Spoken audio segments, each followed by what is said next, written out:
It's fresh in our minds. Hello, everybody. Welcome back to the live show, the THC and the YT and the LT and the PM or AM, depending on where you are in the world watching. Sorry, Mike is so right before we went live, I told Mike to go watch the new Hellstrom trailer for Hulu, the Hulu original Hellstrom. And I said, well, let's talk about it. And he was really excited to watch it. And I said, oh, don't be. He just watched it. So now we're going to discuss it. Yeah, so we're just going to dive in and discuss the abomination that appears to be Hellstrom from Hulu. Are we sure that's a Marvel show? Like, what is that? So I knew ahead of time, obviously, that they were going to be changing the name. It wasn't going to be Hellstrom. They were dropping an L, and it was going to be Hellstrom, right? They were trying to make it a little less satanic-y, I guess, for fucking Hulu. I don't know, okay? So I was like, it's not a good sign, but I have hopes. We'll see where it goes. Then they changed his symbol, so it's no longer like a pentagram. It's like a half of a pentagram. I don't know. It's weird. It's almost like half of a heartagram pentagram. It's weird. I don't know what it is, but he has like this new Chris Angel looking symbol that is now the symbol instead of the pentagram. He looks the trailer. So we finally see the trailer.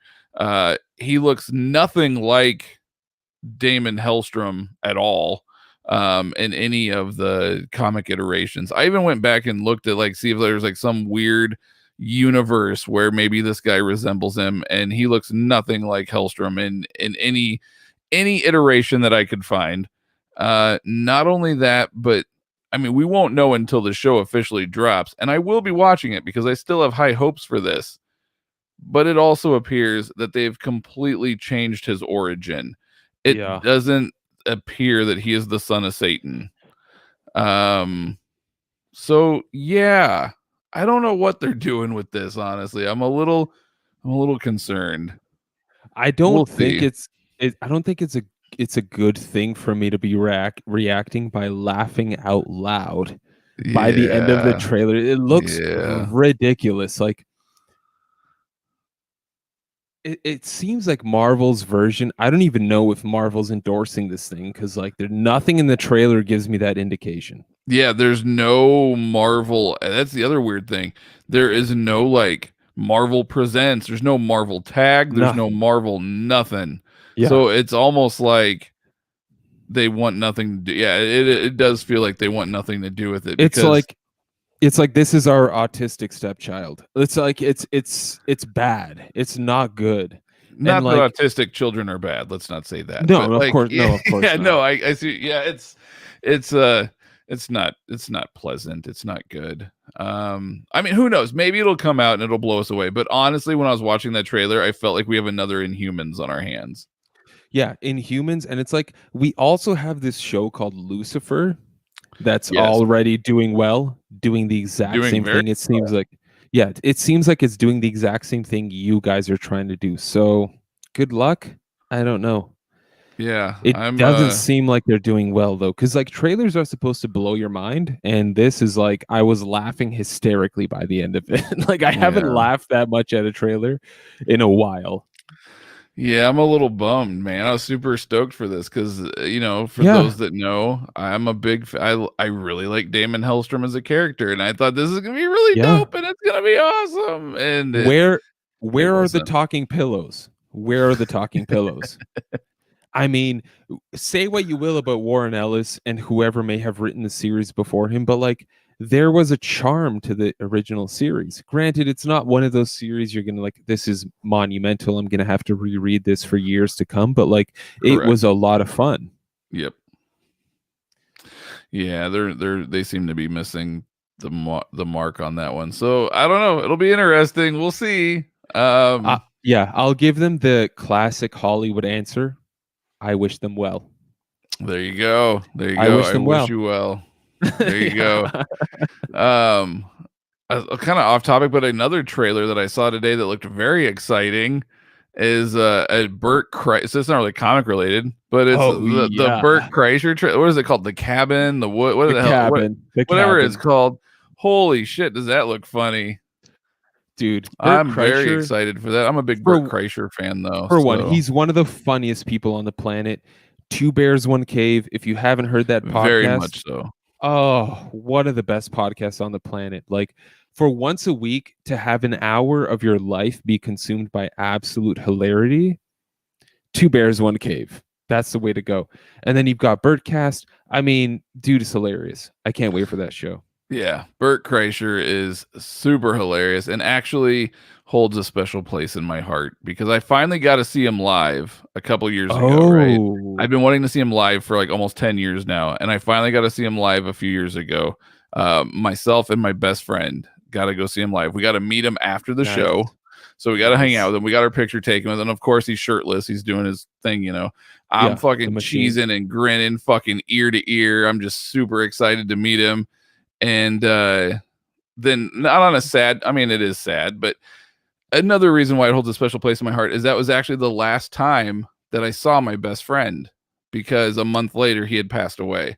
So that was the last time me and him hung out together. Was actually drinking beers and hanging out with Burt Kreischer and seeing the show and all that fun stuff. So it was a very awesome thing for me, and so it holds a special place in my heart. So anything that man does, I'm just so stoked for. Yeah, that Cabin or whatever it's called looks hilarious, and I cannot wait to watch it. I mean, if there's a way to go, it's promptly after meeting Burt Kreischer. Yeah, exactly. Right? I mean, what better way to die than, you know, after meeting Burt Kreischer? I mean, you've done it all. Yeah, you met the machine. You've done it all. Yeah. Well, something else we can talk about is kind of more comic related. So as you can see, Mike is sporting the hardcover comic THC shirt. I don't know why it looks fucking gray every time we're on here. Nice tits. The tits. Yeah. But it's actually green. I don't know why it looks like that bluish gray. It actually looks kind of cool. I wish it had a bluish gray one. Yeah, I almost wish we had a bluish gray one at this point, because that actually looks kind of badass. See, we Canadians, we see everything in shades of gray in Canada up here. So yeah. But I just got so as you guys know, we got a new, for if you've seen any of our recent videos, we got a new logo, new intro, all that fun stuff. Thanks to the Russian designer. How did you say his name? He said you were the closest one when we were pronouncing it. There you go, Krivstov. He hooked this up, and so I got the new official hardcover comic mug today. Dude, as soon as I saw that, I was like, sign me up. I don't care. I granted, I didn't say I don't care what shipping is, but I said, hey, if it's cheaper to ship it to the US, let's do that. But Matt said it's reasonable all around, so I said, okay. Yeah, no, it's completely reasonable. So no, I'm beyond excited. 15 ounces of pure hardcover comic drinking bliss. So no, I'm very excited. I need to wash it. I was gonna drink my beer out of it tonight just because like I have a beer, and I was like, I have this new mug I want to use. But I actually need to wash it still because it has like the cardboard. It has the cardboard dust in it, and you don't want the cardboard dust.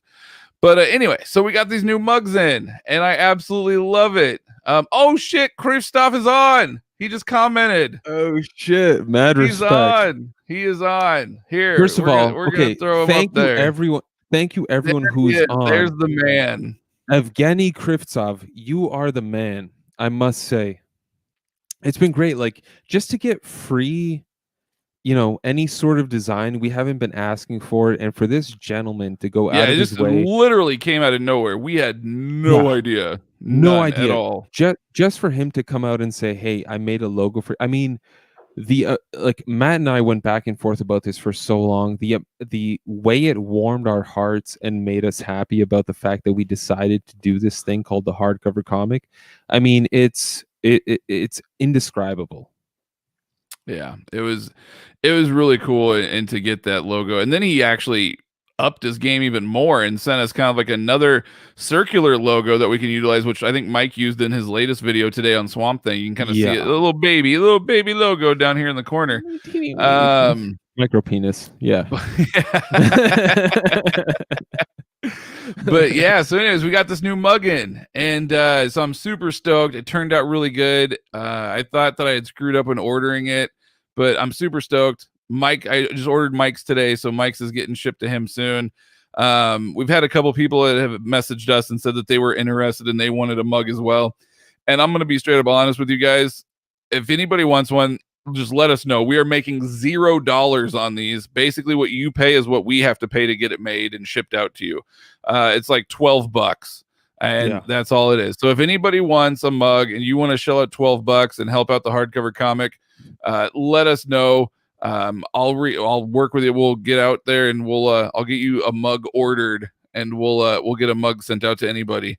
And it's like $12. And like I said, we are making $0 on these because that's actually what it cost us to have these shipped and everything. But $12 for a hardcover comic mug. And then my shirts, I thought were coming at the same time as the mug, but apparently they shipped them differently. So I have a brand new hoodie coming in that has it's a black hoodie with this same logo on it. And then I have a navy blue t-shirt that has this logo but in white. Damn. Yeah, so that's gonna be cool. I was like, ooh, navy blue and white. That's gonna look sick. So pretty excited about that. So I'll have to show you guys when those come in too, just in case. And like I said, if nobody wants one, I don't give a shit. I'm happy as hell just to wear it on my own. Hell yeah, dude. I'm happy to ramp up my own wardrobe. I was so excited to find out from you that it was like $11 to get that mug, because I was like, this is literally like, I love coffee. I love coffee so much. I drink 2 coffees a day. And like to know that it's in a mug that's part of something that I work on.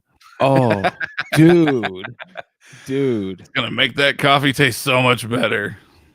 I better get a specimen jar for my spunk, you know what I mean? Because I mean it's gonna be dripping, dude. It's gonna be dripping. Oh dear Lord. 18 plus. Hey, it's THC. Oh dear Lord. So anyway, now that we kind of got all the pleasantries and all the new excitement and stuff out of the way, let's dive into what we all 30 minutes to get back to full form. Let's dive into what we all came to talk about, and that is none other than comics. So one thing that Mike and I were just dishing out about was in regards to Swamp Thing. So Mike just posted a new video today discussing Scott Snyder's Swamp Thing run and what you thought of it. And then I brought up, dude, what about Moore's run? And then we started talking about Len Wein's run. And then we're like, you know what? Let's just stop talking and discuss this on the show. Because that's more fun, because then other people can participate with us. Sure.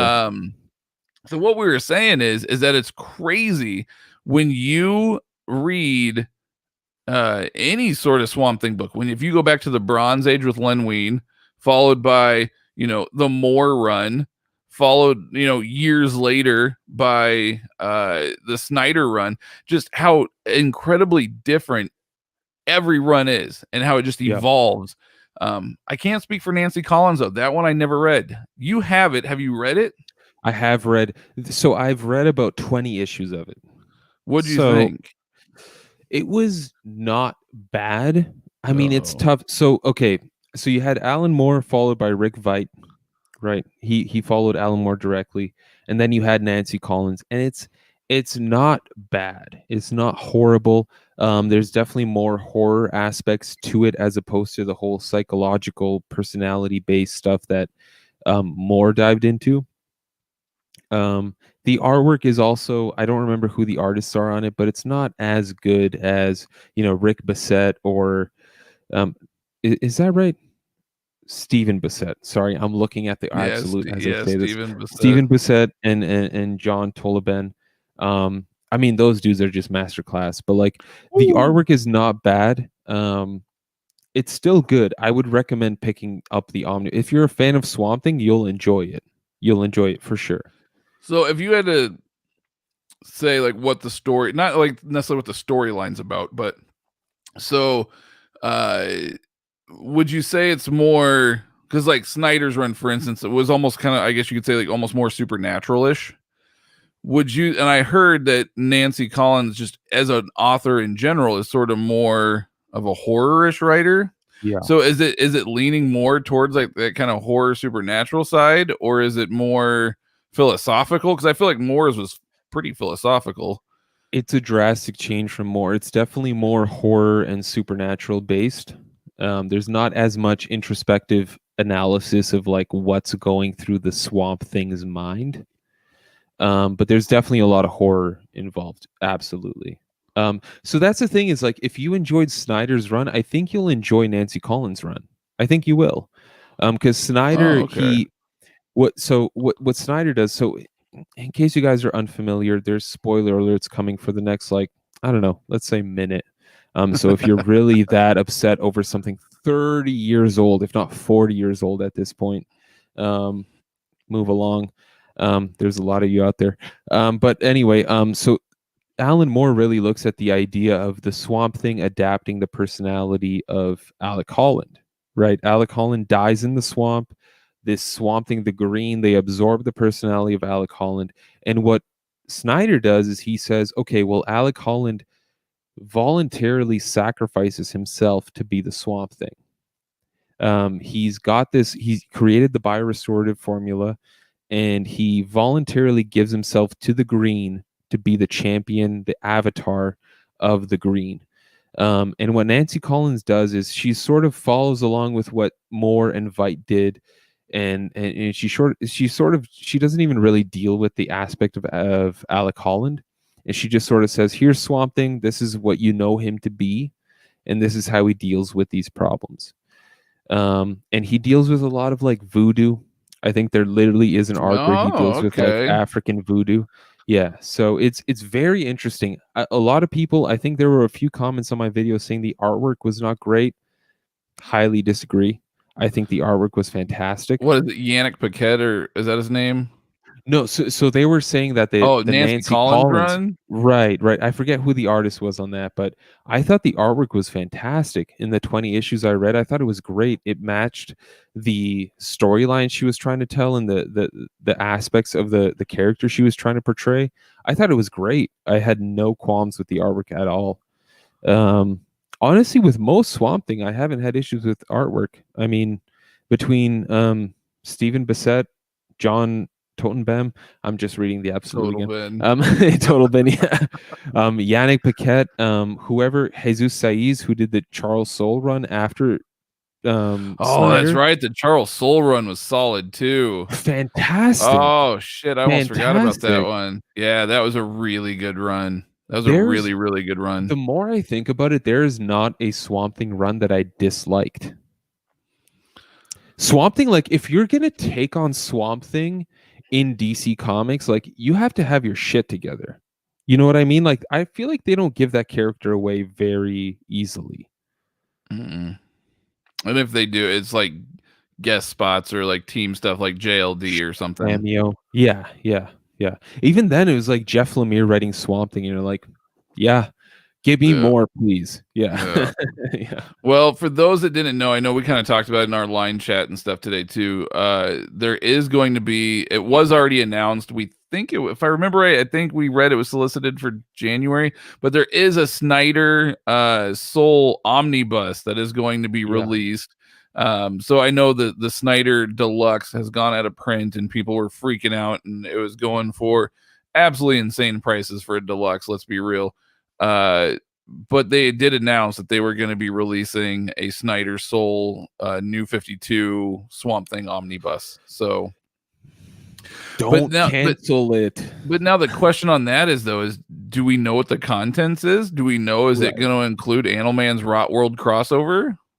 Because if you want a full story, you have to have the crossovers. Yes, correct. And Charles Soule run crossed over with Aquaman. That's right. So, I mean, all in all, it'd be about 45-ish issues, annuals included. That wouldn't be bad. This is a decent sized Omni. I mean, it's a little large, bigger, but I mean, look at 52? Green Arrow. Green Arrow is like 54 issues. Yeah, the 52 Omnibus is 52 issues. I mean, they've done it. they've done it. Hopefully the technology is better now, so it's not complete crap in terms of binding. But I mean, Well, hey, Green Arrow seems to be pretty solid so far. So fair enough. I would think that if Green Arrow, and that one's like 54-ish You got an issues. overview coming soon. I Am I right do. or I've am I tried. right? Yes No, or you're yes? right. I tried filming it to get it released earlier this week, and I was just, I don't know what my deal was. I don't know if I was if it was late at night or what, but I was having some issues with the filming of it, and I just got frustrated and pissed off and said, "Fuck Hey, this." no problem. I've got an Orion by Walt Simonson video coming out on Friday. So look forward to that, folks. There you go. Mike will take care of you.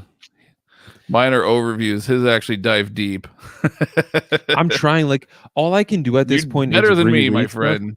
No, don't say that. All I'm trying to do at this point is reread stuff. I've got new books coming in, like Black Hammer library editions come in. Yeah, you have my entire closet over here is filled with books for you. That's gonna be next year, my friend. Yeah. I've got binds coming in a couple of weeks. I called them last week, and they said they're doing the hand stamping now. So I mean, can't wait. I've got about 12 binds coming in. They are doing stamps now, like they're gonna create like die stamps. Yeah. No, not die stamps, but like the spine stamping. I thought they would have done that earlier. Oh, but I guess not. I don't know. So the company I use, Lehman Bindery, they do like textbooks and essays and all these. Yeah, I think almost all binderies do those because comic binding is blown up, but it's not that big. Like they need to make money. Not yet. Thanks to us, though. I think. I mean, we got to start charging for a royalty at some point. But yeah, no, they've been busy, and I mean, I'll have 12 binds ready in a couple of weeks, and then I've got another like 15 to send in. Especially since like this week, Shazam 15 came out, and that's the last issue of the series. So, okay, a lot of stuff happening. Yeah, no, I'm super stoked for. I've got 4 at Herring and Robinson right now as we speak that should be finishing up within the next couple of weeks, I would think, based on their normal turnaround times. And then I've got 4 more that I'm sending in this week, which I actually just filled out all the forms because you and me were discussing like the stamps and the overall design and kind of how I wanted everything to look. So I'm going to be sending those in. Then I just got all of my missing singles in that I needed for the JLA bind, because before I just had like 1 through 125, and then I think like a couple of annuals, and I was missing like Prometheus, and I was missing like Secret Files and Origins, and there was a couple random issues that I was missing. I finally collected them all, so now I got that one ready to prep and then send in. So I'll have like a 5-volume JLA bind coming. I'm short 2 issues from completing the King's Batman Rebirth run. Insane. Once I think I'm missing issues 84 and 85. I just need to get those 2 issues, and then I can prep Batman, send that one in for a 2-volume bind. Tynan's already prepped and ready to go for his detective run. Yeah. So I've got a lot of stuff to send in. So for our viewers, I'm on the verge of getting chlamydia here. So like, what? I mean, yeah. So things broke off with my lady friend from last week, and like, I just want to throw out that. Remember when he announced this, like what, a week or 2 ago, and I said I give it 6. I said I give it 6 months because she was making fun of his comic book collection. Yeah. I called Didn't it. last that long. But it's all for the better because it gave me hope. All will be well. If you guys have read Jeff Johns' Green Lantern run, you know what that means. But I'm on the verge of getting chlamydia because you're telling me all these amazing. Dude, you're telling me all about these amazing plans, like faux leather, incredible design plans, the spines that Matt is trying to get on these hardcovers. I mean, I would kill people for this stuff. Joke. I'm joking, but no joke. I would kill people for it. I am trying to design some. I am trying to go kind of. I'm going a little bit more library in depth style. Library style than what I would normally do. Because normally I'll just get something plain, and then I have Mike do a dust jacket, and then I just throw a dust jacket on, and I call it good. But now you're like, the dust jackets are shit. So no, no, the designs are great. The printing has been an issue. So I was kind of like, well, I want to create something that's like just sexy, right? Just real smooth. Like I've seen some amazing binds out there. For instance, if you guys aren't familiar with him, please, he's on. If you just like Google his name, it's Zaki Hassan. I think is how you say it. Zaki, as the first name, and then Hasan. If you Google that dude and look up his collection, his books are gorgeous. Like his designs are just very well thought out. Yeah. Everything is completely uniform and matches 100%, whereas mine are like here and there, which is fine. I actually prefer it that way. But his are just they're gorgeous. I absolutely love them. And I was like, man, I want to start like getting deeper into that and making my books look good. So I went kind of all out on these next 4 binds that I just prepped and got ordered today. So I mean, like I'm pretty excited. This is an 18+ video, right? I mean, it's the equivalent of like a ribbed condom, right? Where you're trying to please the other woman. What the fuck? I mean, look, the dust jacket. Ribbed condom. Look, the dust jacket is the ribbed condom, but if you got a solid piece on you, I mean, you don't need the ribbed condom. Is that what you're trying to say? Exactly. Yeah, if you got the right. Never use condoms and why I have chlamydia. If you got the right pipe, you don't need the condom. Yeah, I get it. Yeah. No, yeah. I get yes you. Or yes. Yeah, exactly. No, but dude, like those are incredible designs. I wish I could do something similar with Lehman. I know they do faux leather binding, but like maybe it's just on me because like I don't know if there are necessarily books where I need like a faux like there's nothing I'm that passionate about. Maybe the DC Black Label stuff because I love those stories like Killer Joke, Killer Smile, Wonder Woman, Dead Earth. Like that would be dope, and especially in that magazine size hardcover where it's like not many people get those magazine size hardcover custom bind omnis. You know what I mean? Maybe those would be nice and leather bound, but like I've never taken the dip. I also do want to say thank you to everyone who has been commenting so far and who has joined the live stream. This is like it's hard to be Canadian because like there's just this incessant nagging in the corner of your mind where it's like you should thank everyone even though if they hate you. You're not hated, you're loved, you're universally loved. Everyone's loved. We all love comics. What hate could there possibly be? Come on, guys. That's true. There was some other comic book news. Black Widow. What was the other ones? Series, Black right? Widow, Black Widow, Shang-Chi, and one other are getting pushed back to next year. And not just next year, but like deep next year. So like Shang-Chi was already going to be next year, but like Black Widow was supposed to be in May. Then it got pushed to like Christmas or some shit. And now it's got pushed again. And they didn't push it to like April or May of next year. From my understanding, it got pushed to like deep next year. Interesting. So yeah, we got like another year before we get to see Black Widow. So there's also this DC event. Yeah, someone just commented Eternals. That was the other one that got pushed back. So it was like Shang-Chi, Eternals, and Black Widow all got pushed back. Like those were all minis though. Very bizarre. Very bizarre for minis to be pushed back. Yeah, but there's this have you? I don't know if you've looked into this. There's no, we're talking about the movie, not the minis. The movie. Okay, never mind. Sorry, the movie. So like Black Widow was like ready to come out back in May. Like it's been done for forever. And then COVID happened. So then they pushed it back to like Christmas or some shit. And I was like, oh, that's cool. Like I might risk COVID to go see Black Widow on Christmas. Like a super early morning, Tuesday morning or something like that. Yeah. I'll wear a mask and go. Yeah. But apparently they pushed it back again. And now it's like deep into next year. So like we're looking at probably a year before we get to see any of them. Well, that blows. Yeah. I'm very excited to see a Shang-Chi movie. Or whatever it happens to be. I think that's gonna be dope. Dude, I'm really looking forward to it. We haven't seen anything like that since like the Bruce Lee movies. I would love to see something like that. As long as they keep it that street level, like that street Fu criminal Manchu type shit. Yeah, they got the problem with Fu Manchu is like, let's be real. Fu Manchu, when it was written back in the day, I don't know if people realize how racist it was, but in today's standard, that was racist as fuck.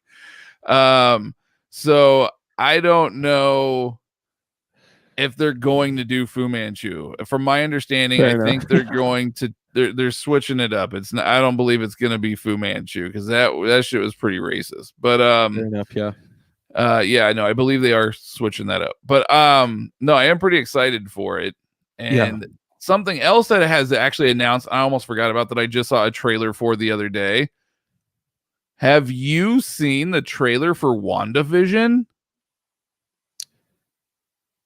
No. Oh, sir, a Marvel show that actually looks fucking badass.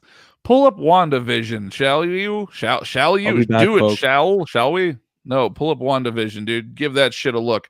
For those of you guys that are following along that maybe haven't seen the trailer for WandaVision yet, follow along and go check out WandaVision because we're going to discuss it.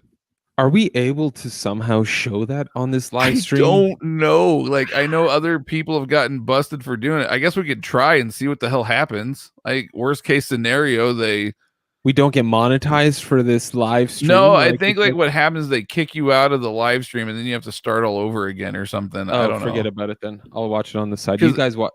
Yeah, because I know that's happened before with like some other like bigger podcasts, but we're kind of small, so maybe they wouldn't give a shit. I don't know. I mean, we're no JRE, but I mean, yeah. Everyone watching on the side, Matt, I guess you can filibuster for now. Talk about new pickups, Batgirl, all that. Yeah. So in regards to some new pickups, I did get some binds in. So as you guys can see, I have a bunch of like holes over here, right?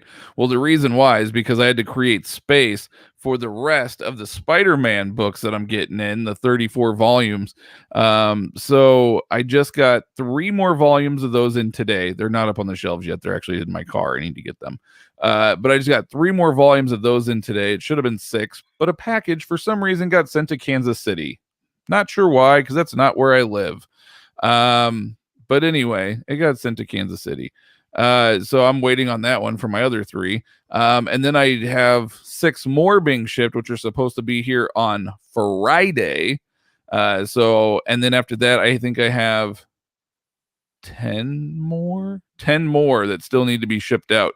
And I think we're going to do those in another 3 volume pack next week. So by like, hopefully a week from now, a little over a week from now, I will have the remainder of them and I will have all 34 Spider-Man run up there. So I'm super excited about that. And then today I also received an eBay find. It was called Enter Batgirl is what they named it, but it's basically like Batgirl Year 1. And then a lot of like the Batgirl like origin appearances and things.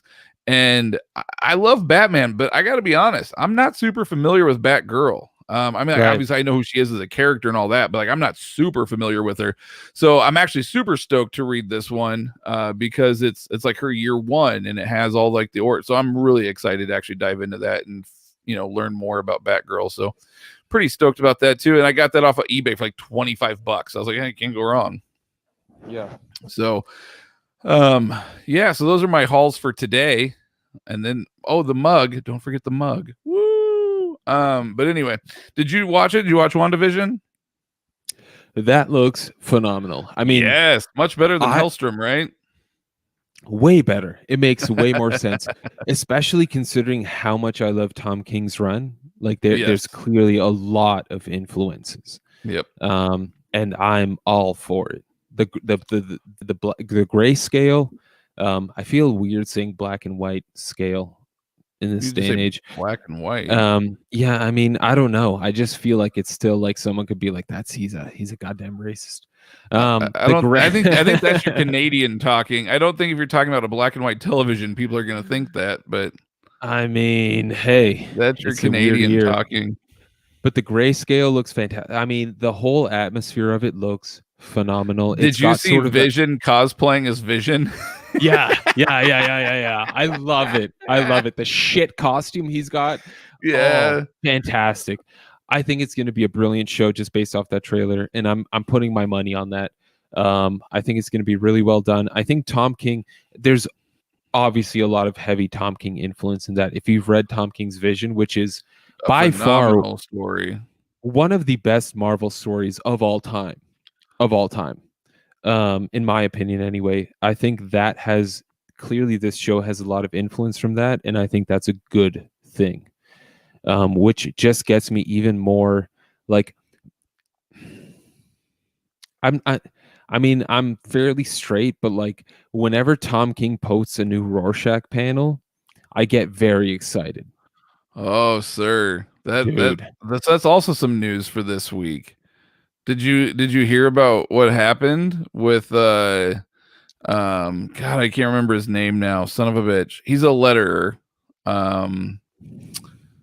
He's a well-known letterer too. It's like one that you definitely would have heard of. God damn it, why can't I remember his name now? Nick Klein is the only one I know of. He did like Sandman. No, nope. It's not Nick Klein. It's somebody else. If anybody remembers the name or knows what I'm talking about. Anyways, he went to Twitter or social media, Instagram, whatever this week, and completely bashed Tom King and everybody at DC for doing any sort of a Watchmen spinoff. He said it's basically stealing from Alan Moore and Dave Gibbons. Like, it's just they were like, it's not meant like it wasn't supposed to be turned into this whole new thing. Like, it was supposed to be the 12 issues that it was, and like that was it. Like, there wasn't supposed to be all this other bullshit, all this like Rorschach, all this spin-off stuff. They're like, that wasn't the agreement. Like, Alan Moore is not happy with this stuff. Jim Campbell, thank you to whoever just posted that. Jim Campbell. Okay. Dot. Thank you. Jim Campbell.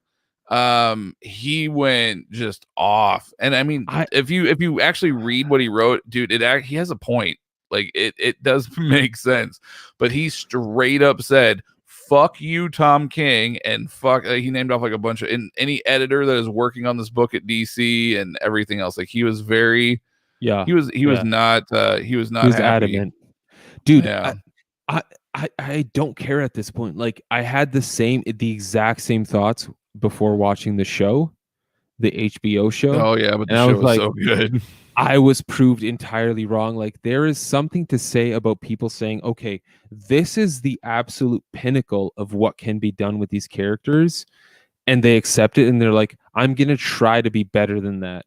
And even if they're not, it's like, you tried the best you could, and even if it's 90% of what the original content achieved, I can't hate on that. Like, who am I?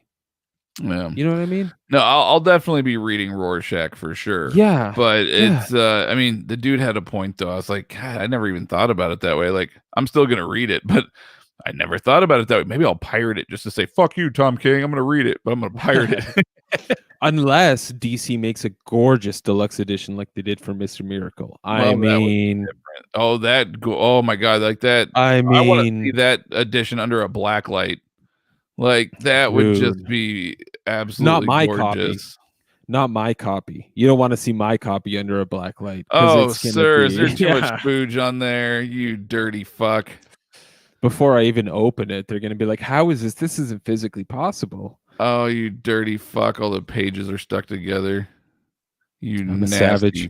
I am a man. Nasty. I am a man. Use a sock, you dirty bitch. Anyway, so this is the X-rated show. Maybe not X, hard R. I mean, but anyways, let's dive into the comments. Let's see what everybody's saying here. So JT, what's up, my man? Been reading Marvel Epic Collections, awesome, and some manga. Good. Awesome. What is up, Mike? How are you, sir? Hey Zeus, what is up? Good evening. Jesus, I'm glad you could join us.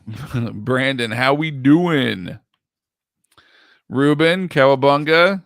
Gang. I love that TMNT shirt that he's got, dude. That's cool.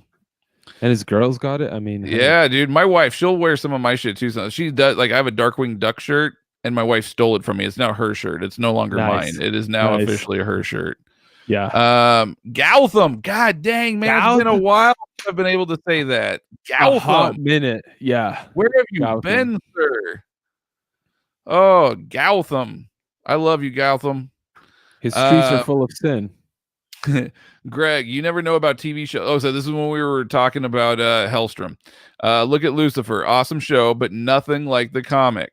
By all rights, that show should suck, but somehow it works. And true, I'm definitely going to watch Hellstrom. Don't get me wrong. I just don't have a good feeling about it. Correct. You are right. Hello, the last day. You. We need positive affirmation. Yes. I like you. I like your little avatar too. That's pretty sweet. Yeah. Yeah. God mode. Yo, I finally caught a live show. Well, we are glad to have you, God mode. Hopefully you're still paying attention. Hey, Kristoff, he's so happy to catch a live show. Yes. I love you, man. The mug looks great. Love the colors. Thank you, sir. He did a great job, and I'm glad the mug turned out well. Honestly, when I screwed up, I thought the mug was going to have like a big white square that like this was going to be printed on, and I was like, no, it's going to look so stupid. And then I opened it today expecting that big white square, and it wasn't there, and I went, yes. I was so excited. Honestly, like I want a mug, an additional mug with the Krivtsov symbol from the circular symbol, because it looks dope too with the Punisher logo in the logo. Oh, yeah. That would be dope too. Yeah, send me that. On that. You have it in our email. If you have it on the computer, if you have that on your computer, can you email that to me? Just it's easier for me to get it that way, and then I'll see what I can do. Maybe I'll do another mug. Comic enthusiast, hello. Gautham. Mike's drunk today, isn't he? I'm liking drunk Mike. Mike is not drunk, I don't believe. Are you drunk? Are you drinking? You're not drinking. I'm a little stoned. No. Yeah, I was gonna say I think you're stoned, but I don't think you're drinking. Yeah, no, not tonight. No, he's sporting the THC. Like he lives by the THC. This isn't a joke. This is not a game. No, I've felt some kind of pain in my groin, so I figure it's cancer, and so I'm not drinking anymore. So it's just strictly weed at this point. Yeah. Sir, let's not go down that road. Jarrett, new spot, Mike. So lazy. Mike seems like a chill guy in the videos, but he looks rough here. I'm rough most of the time, yeah. I read the first 2 volumes of Snyder's run on Swamp Thing and thought it was pretty decent. I didn't get to Rot World because I needed to buy Animal Man. Yeah, that is true. You definitely want to read those like together, or else it kind of ruins everything. It's 2 issues, but I mean, yeah. But yeah, you definitely want to read them together. Even if you just do it digitally, just read those 2 issues digitally so you can keep going. It's worth it.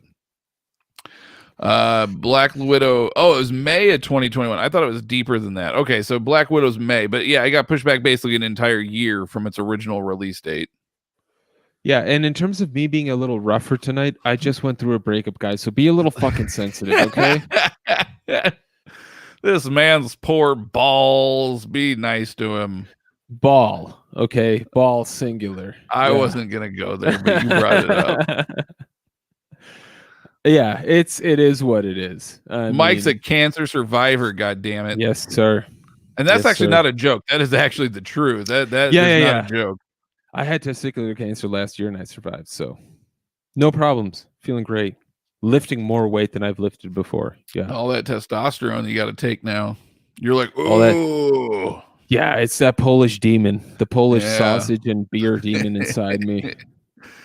Hey Zeus, I loved what Charles did after Snyder. The whole new 52 Swamp Thing run was fantastic. I agree, dude. I was blown away by that entire run.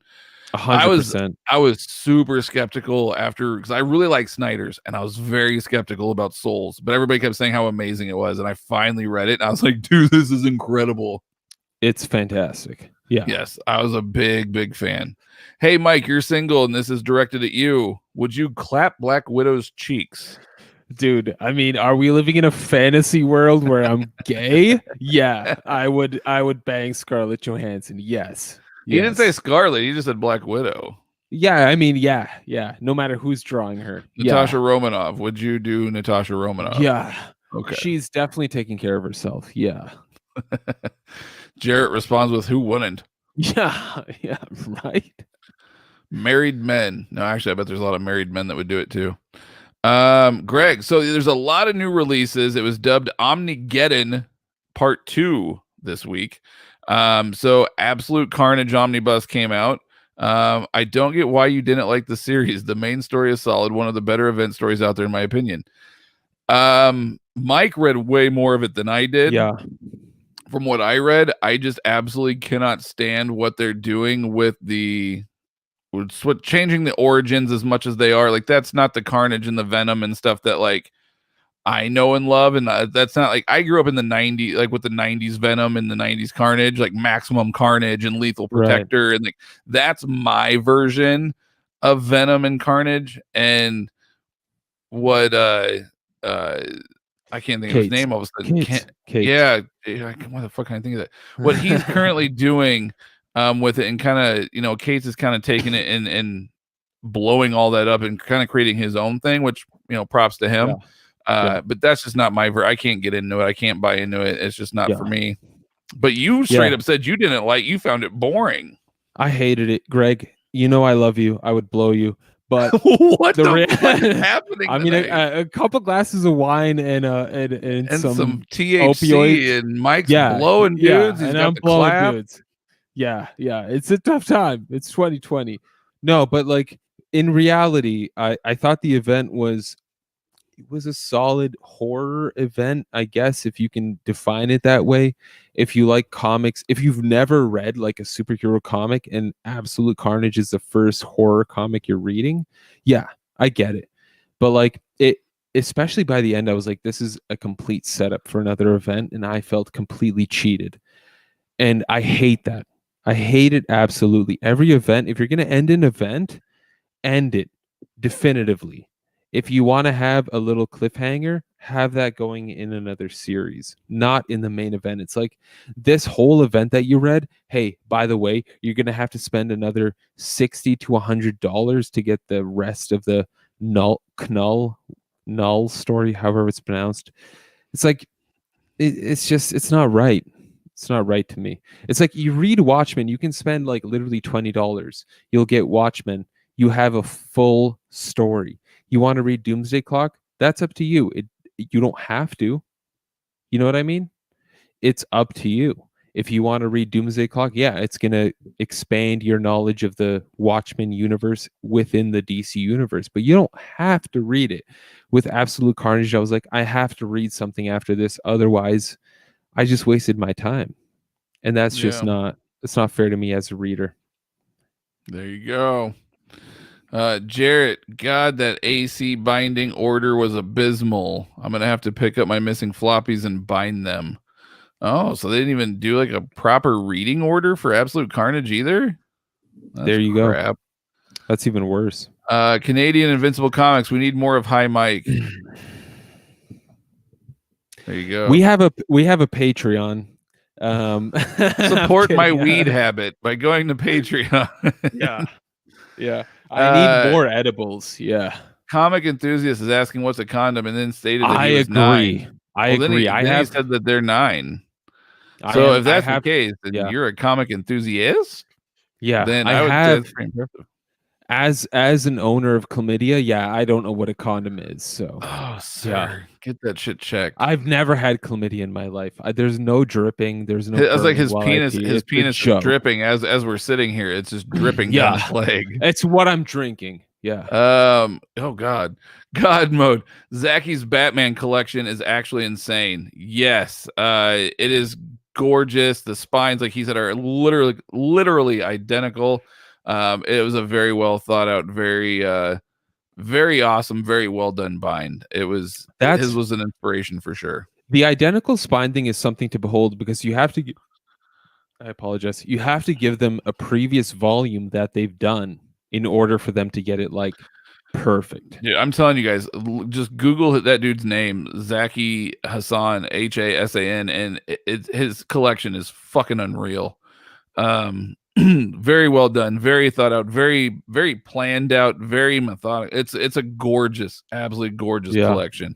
And from what I've gathered, the dude's been doing it for at least 7 or 8 years, if not longer. Custom binds. He's been around a while. He's got some amazing stuff. I got competition. Yeah. This dude's got some amazing stuff. Yeah. Jesus, laugh out loud. Right pipe equals no condom. There you go. Thank you, Jesus. Oh dear God, infant alert. I make sure they're taking birth control. Yeah. Brandon, what's up, man? Love from Saskatchewan. We got another Canadian here. Yeah, Eternals was the other one. That is correct. I'm broke as hell from all these books that have come out. Yeah, there's a lot of people that are feeling it, but I'm gonna have to step on that soapbox again. If it is not a book that you are for sure going to want or read or enjoy multiple times over, and you're buying it strictly for FOMO, don't spend your money. Keep it. If you're not in a great place financially, and I'm sure like that's kind of a joke. Oh, I'm super broke from like I get it, but I'm just saying like there's people I know that like have sold off their entire collections because they need to buy diapers for their kids now. Like just be careful. It's a deep dark hole, and I've seen a lot of people that go down it, and I don't want anybody to. It's a fun hobby, but you got to be careful. Jesus, nothing but love, dudes. Of course, yeah. I second that, Nasir. Yeah, Omnigeddon. So what else, bro? I can't remember. It was Absolute Carnage, Ben Reilly, Volume 2. Morbius? No, I think it was more. I can't remember what all came out. It was nothing like I was. Obviously, I have too many binds that I'm worrying about, so I honestly wasn't really paying attention. Yeah, likewise. But I know that there was a lot of stuff that was dropping this week, and people are like, fuck, because everything's selling out left and right day one now. Zach, where do you recommend someone to start reading Shang-Chi? Oh, dude, you gotta read. I know it's tough to get the Omnis. If you have to, do it illegally. Read Master of Kung Fu Shang-Chi. There's four Omnis, is that right? 4 Omnis, yeah. There's also they also have them in they also have them in Epic collections too. And to my knowledge, I don't think the Epics are out of print at all either. So if maybe you want to spend a little less money and go that route, you can get the Epic collections as well. If you're a fan of Bruce Lee, dude, I mean, you could not ask for a better interpretation of Bruce Lee in comic format. You could not. You couldn't. It's incredible. There you go. Thankfully, October is relatively light. Yeah, I don't really think. I think the only thing that was supposed to be out in October, and I think it got pushed back to December, was the Lock and Key Compendium. Interesting. That was supposed to be October because it was supposed to be like right around Halloween time, and I was like, "Ooh, this will be cool," because I pre-ordered it months ago. And I think I just saw the other day on my thing that I got pushed back to December now. So for me, October is all Black Hammer. I think Black Hammer Library Edition Volume 2 comes out, and World of Black Hammer Volume 1 comes out. So I believe that is correct. Yes, I'm hard as a rock. Yeah, looks so cool. Thank you, sir. Trailer looks like they used a lot of Tom King elements in regards to WandaVision. Yeah. Got me super hyped. Hell yeah. Show your phone to the camera. Oh, that's when you were watching WandaVision. Excited about Ben Reilly Volume 2 Omnibus. Hell yeah. Mine are all going to be in custom binds, but yes, that story, I enjoy it. Nerd. I know. I'm pumped to finally get the Infinity Gauntlet Omnibus. Nice. Very cool. Very cool. George Perez. Oh, that's right. Absolute Carnage, Absolute Dark Knight reprint. That was what else dropped this week was the Absolute Dark Knight reprint. The Legion of Superheroes 5 years. That one I forgot about. Yep, that one also came out. Conan, was that one dropped this week, or is that just one you picked up? I think that's Marvel, yeah. And Black Hammer, among other things as well. So he's saying he picked up Black Hammer today. Is Black Hammer out already? I don't know. I thought it was like, again, well, maybe for Amazon. Yeah, Amazon, it might be October. Yeah. So if anyone's interested, we do have a Patreon where for as little as $1 a month, a single dollar, you have the opportunity to win a brand new Omnibus Absolute Edition. I mean, the more money we make, the more we're willing to give away. Last month, our winner won 3 deluxe editions, where it's like, yeah, he still hasn't gotten back to me on which ones he wants. But yes, he won 3 deluxe hardcovers. Yeah. In Russia, no less. But I mean, that's what's happening. So if you're interested, that's a good place to get free, well, not free, but relatively low priced hardcovers. Yeah, so for every $1 you donate, you get put into the drawing. So if it's $1, you get 1 entry, $5, 5 entries, $3, 3 entries, etc. And we draw every single month. And we've given away the Superman Batman Omnibus. We've given away the Preacher Omnibus. We've given away gift cards for people that, maybe were overseas and didn't want to pay for shipping. We've done gift cards. I gave this gentleman this month an option of a gift card, but he said he's got a friend in the US just to send to, and he wants the 3 deluxe hardcovers. Which, Peter, if that's the case and you're watching this, get with me, man. I'm waiting on your reply so we can get this ordered. We also give away digital codes. I mean, granted, it's like whatever I pick up for Marvel on a monthly basis, which is usually X-Men related. So if you're interested in that, that's also happening. First come, first serve. Yep, there you go. I heard maybe some House of M influence on WandaVision 2, but I haven't read that event myself. That is correct. There definitely appears to be some House of M influences where Wanda kind of makes everybody go bye-bye. That's the vibe I got anyway from the trailers, that there definitely appears to be some House of M influences in there. Yep. Oh no, it jumped. Damn it. Where'd it go? Uh-oh. Those comments. I was like going through the comments, all of a sudden it jumped. There we go. Okay. Dat boy Steve, yo, sorry I'm late. What I miss? Lots. Apparently Mike has chlamydia, 1 ball. He's high, not drunk, and we got a new mug. Yeah. I think that covers everything. We just got Swamp Thing. Yeah. Without details, yeah. It's true. He's right. Okay, so what are your guys' opinions on Doomsday Clock? I loved it. One of my favorite I would agree with storylines. you. Yep, I would have to agree with you. It's Doomsday incredible. Clock was fun. It starts off a bit skeptical, but like what Johns does with Superman and what he calls the metaverse, I mean, some of the most brilliant comic book storytelling ever, because it's so high concept and it somehow ties to the reality that you've been reading as a reader. You know, you've seen like multiple origins of Clark Kent and you're like, well, that doesn't make sense. But Jeff Johns makes it make sense, which is quite a task. Mm-hmm.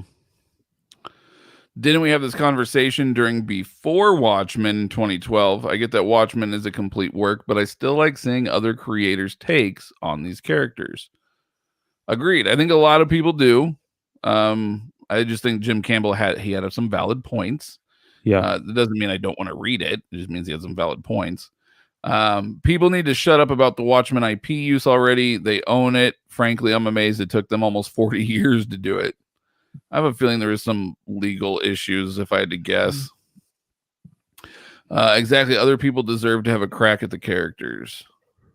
You want to know a character that I want them to bring back into that needs to be rewritten? Tom Strong. Bring back Tom Strong. Yeah, he's disappeared. Yeah, he needs to come back in a hard, bad way. You know who I think would write an amazing Tom Strong? 1, 2, 3. Maxwell Prince. Really? Oh, I think he would write a killer Tom Strong. Yeah. Oh my god, man. Dude, that's my dream book right there. Maxwell Prince on Tom Strong. My initial thought was Jeff Parker, but Jeff Parker would also be really good too. But I think Maxwell Prince would be amazing because Tom Strong is more or less still an anthology type book. Yeah. And he obviously, like right now, and for my money, is the king of anthologies. I love what he's doing with Ice Cream Man, and I think he could have a lot of fun with Tom Strong. I will not argue with you on that. I would so message that dude on social media, but I've actually looked for him on social. I don't think he's on. I've tried finding him on social media just to tell him how much I love Ice Cream Man, and I can't find him. So if anybody has or knows Maxwell Prince, let us know. That's a dude I would love to interview. I want to interview him and get him on the show. And also, he needs more followers if he's not on Instagram, because he's a genius. Yeah. Hey guys from Down Under again. Have either of you played Marvel's Champions? Are you referring to Contest of Champions, like the mobile game? Excuse me. Because if that is what you're referring to, I did play it for a very long time. I am now been playing Marvel Strike Force since the day it released. So I've been playing it for a couple of years now. So I'm a big Marvel Strike Force guy. I don't know of any other game that would be Marvel other than Contest of Champions. I think that's it. But let me know if that's what you're referring to. If not, I am interested in hearing what it is that you're referring to. Gautham, that's a Batman name if there ever was one. Yeah, Gautham. I love saying that. That's just too much fun. If anyone asks, the good stuff is prescribed. Well, he's in Canada. They just walks in and says, hook it up. Yeah. They don't even check your ID. What did you tell me? It's like Starbucks. You just walk in and you order your venti. Dude, you can order online, walk in, pick up your order like no big deal. Well, yeah, COVID. I mean, you can order online now. It's curbside pickup. Fucking Yeah, they used to have a drive-through, but I mean, things have changed. They do check dear your ID Lord. though. They do check your Oh, ID. dear Lord. Losers. Mike, I love you. You will find love, says the Of course. 9-year-old. Damn it. What the fuck? Mike is a G. Thank you, sir. My number is... No, I'm kidding. I'm out, guys. Got work early. Great seeing y'all live. Have a good night. Have a good night, Mike. Take care, Mike. I love Mike. He's so fun. Love you, Mike from Canadian Invincible Comics. Please tell me you're not literally 9. No, I'm sure he's not. There's no way. I'm sure they're not. The Pauldini Batman Omnidrop. That's right. That's what else came out on Tuesday. It was the Pauldini Batman Omnibus. I did not pick it up. The reason being is because it's actually, I have, I'm getting all of it in floppies, and it's going to get custom bound anyway. So I almost picked it up, and then I reached out to Jeff, my librarian contact, I guess you could say. I reached out to him, or my dealer, I guess. And I reached out to him and I said, hey, are these Batman books I'm buying from you? Do you have the Pauldini run in there, or do I need to buy this omnibus? And he said, nope, it's all in there. And I was like, all right, I'm not going to buy this omnibus then. But if it wasn't in there, hell yes, I would have bought that omnibus 100%. I did not buy it. Mike's saving up. Mike's gonna buy a house, and he's gonna. Real estate is so expensive in Ontario, especially with the Canadian dollar and everything else on top of it. Forget about it. I keep trying to convince him to move to the States, but we're gonna have to see who's president after November before I can get him to agree on anything.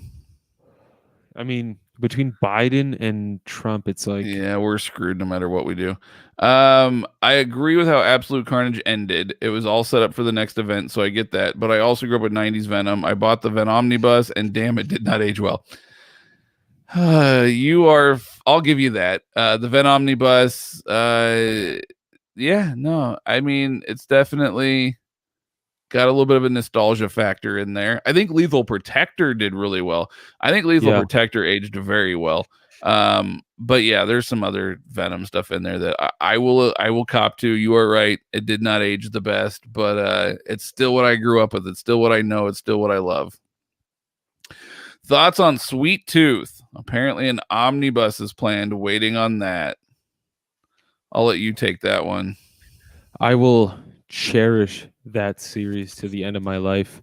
I love a lot of Vertigo series, Scalp, DMZ, Why the Last Man. One of the last series I would part with is Sweet Tooth. I think it has a lot to say about society, regardless of the time period we're living in.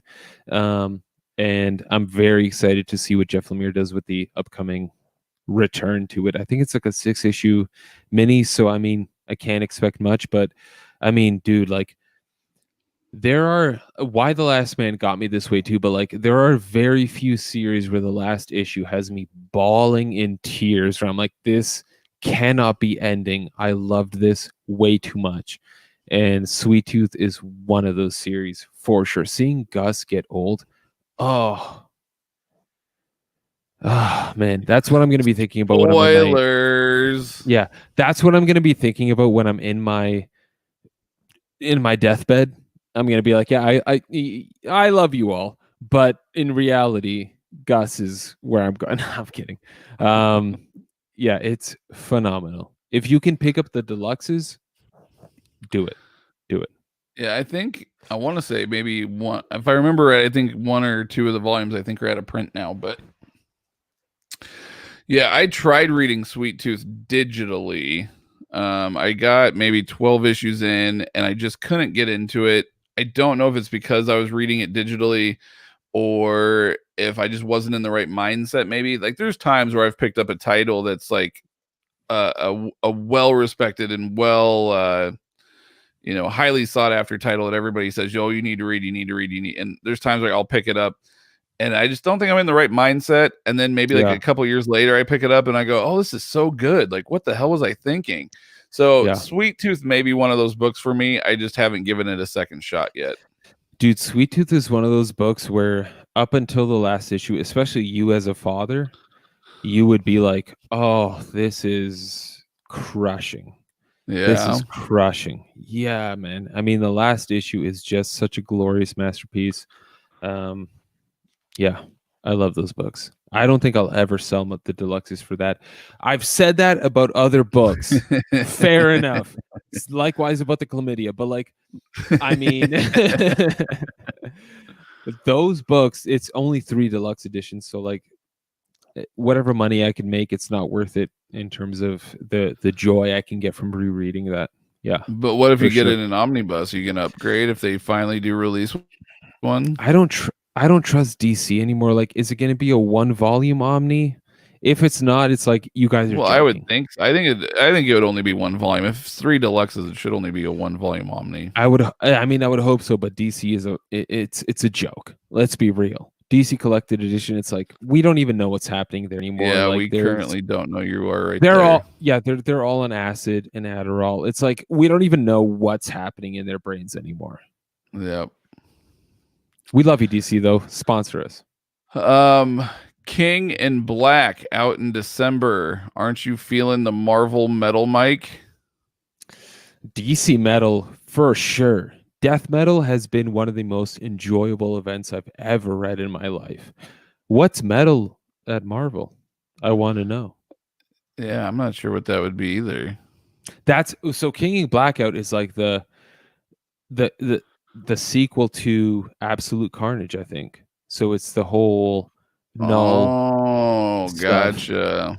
Hey, if the entire story is good, I'll give it credit. But I don't know, man. Like, to call it an event and then 2 years later to follow up and be like, hey, this is the rest of the event. It's like, no, I'm good. Kind of like, well, let's be real. Doomsday Clock was kind of that way. I mean, it took them how long to release the issues? I mean, that was kind of ridiculous. Fair enough. I'm being a dick. I get it. Yeah. Gotta play devil's advocate here. Jarrett, I will give it a read. Issue by issue, I will give it a read, even if it costs me my patience and my anger. I will give it a read. I will let the drunk, sausage-filled Polish demon out in terms of my anger when it comes to that event. The fuck? All right. SK, I stopped with floppies because I know it's because of FOMO getting hardcovers, which are way more worth it. Unless you're going to bind them, man, then in that case, floppies are worth it, and then you can bind them. But what I do, I buy floppies on the secondhand market because it's cheaper that way. You usually get them for around $1 or $2 an issue compared to $3 or $4 an issue. Yeah. The problem is when it comes to stuff like this whole Punchline, that's her name, right? Punchline. Yes. That's when it becomes a problem where people are like, well, Punchline, now suddenly I have to start buying Batman. And it's like, I've been to my comic shop and people who have Punchline, who have Batman in their pull list are getting screwed over. And it's like, what the hell, man? Like, these people have been buying for Batman for months, years. And it's like, you're gonna screw them over for some people who want to pay extra for a first appearance. Well, speaking of, apparently there's a first appearance today in Juggernaut #1. There was some new character that our good buddy Rusty was telling us about. And he's like, he even said, he goes, you guys might want to pick up Juggernaut #1. And I said, oh, and he goes, well, one, he goes, it's really good. He said it was a really, really good issue. But he also said that there was a new character that was introduced in Juggernaut #1. And I said, oh, do you think it's going to be like worth something? Is that why you're telling? Because normally he doesn't tell, he just tells us to read stuff, but he never tells us to pick it up. So I was like, is that why you're telling us to pick it up? Because you think it might be worth something? And he goes, it's very possible. So I was like, huh. It's all bullshit, man. I remember when. Oh, it is for sure. Like Catwoman issue 24, I think, came out 23, where it was like, oh, they're introducing Catgirl. It's like, no, it's a 2-issue story arc where a girl happens to team up with Catwoman. It's like, you guys are all idiots. Well, those are just people that don't read comics, and they just look to buy and flip and all that fun stuff. Yeah, but it means I have to get a second print, and that's unacceptable. No, I'm kidding. It's totally well, fine. What do we care? We're cutting it up and binding it anyway. Yeah, I know.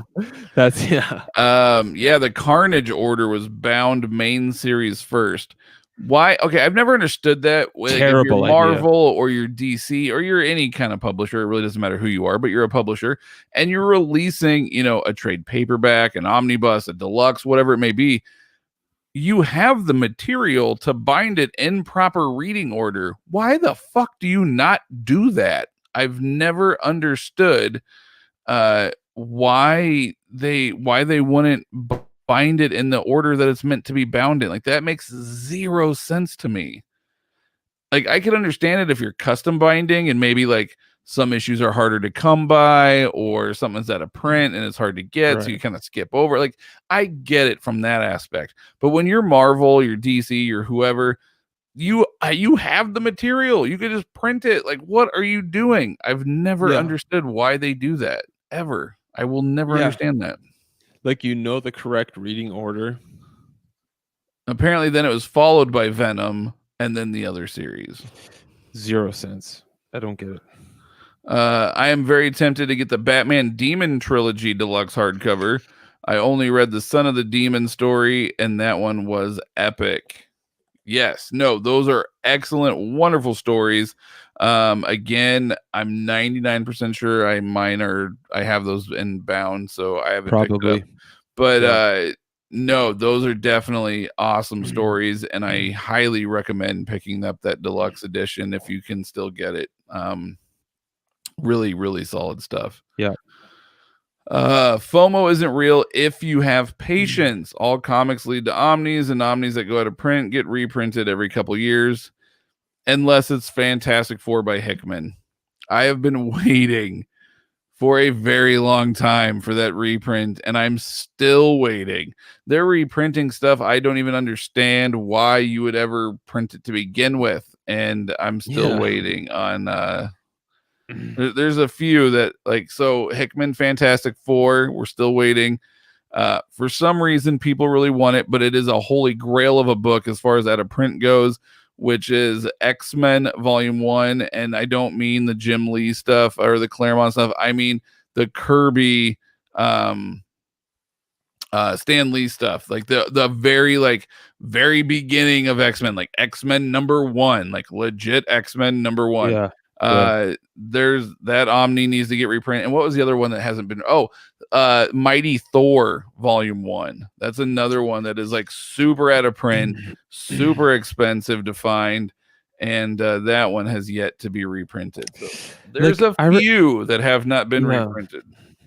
Like, I respect that stuff, but it's like, can we move on? You know what I mean? It's like, these characters and their archetypes have been taken to a level far beyond what the original creators had in mind. It's like, oh, for sure. Why do we keep going back to this basic shit? I don't know. Like, I respect Stan Lee. I just said Hickman, and Jarrett goes, tell that to Hickman. Yeah. Try finding any of his Omnis, each yet to get a reprint, if I recall. I feel like maybe none of his Omnis have gotten reprinted, actually. I was thinking one of them did, but now that I think about it, I don't think any of them have. I think you're right. His Avengers run did get trade paperback releases, but that's it. But no Omnis were reprinted. No. Because like Fantastic Four got complete collections, but the Omnis never got printed.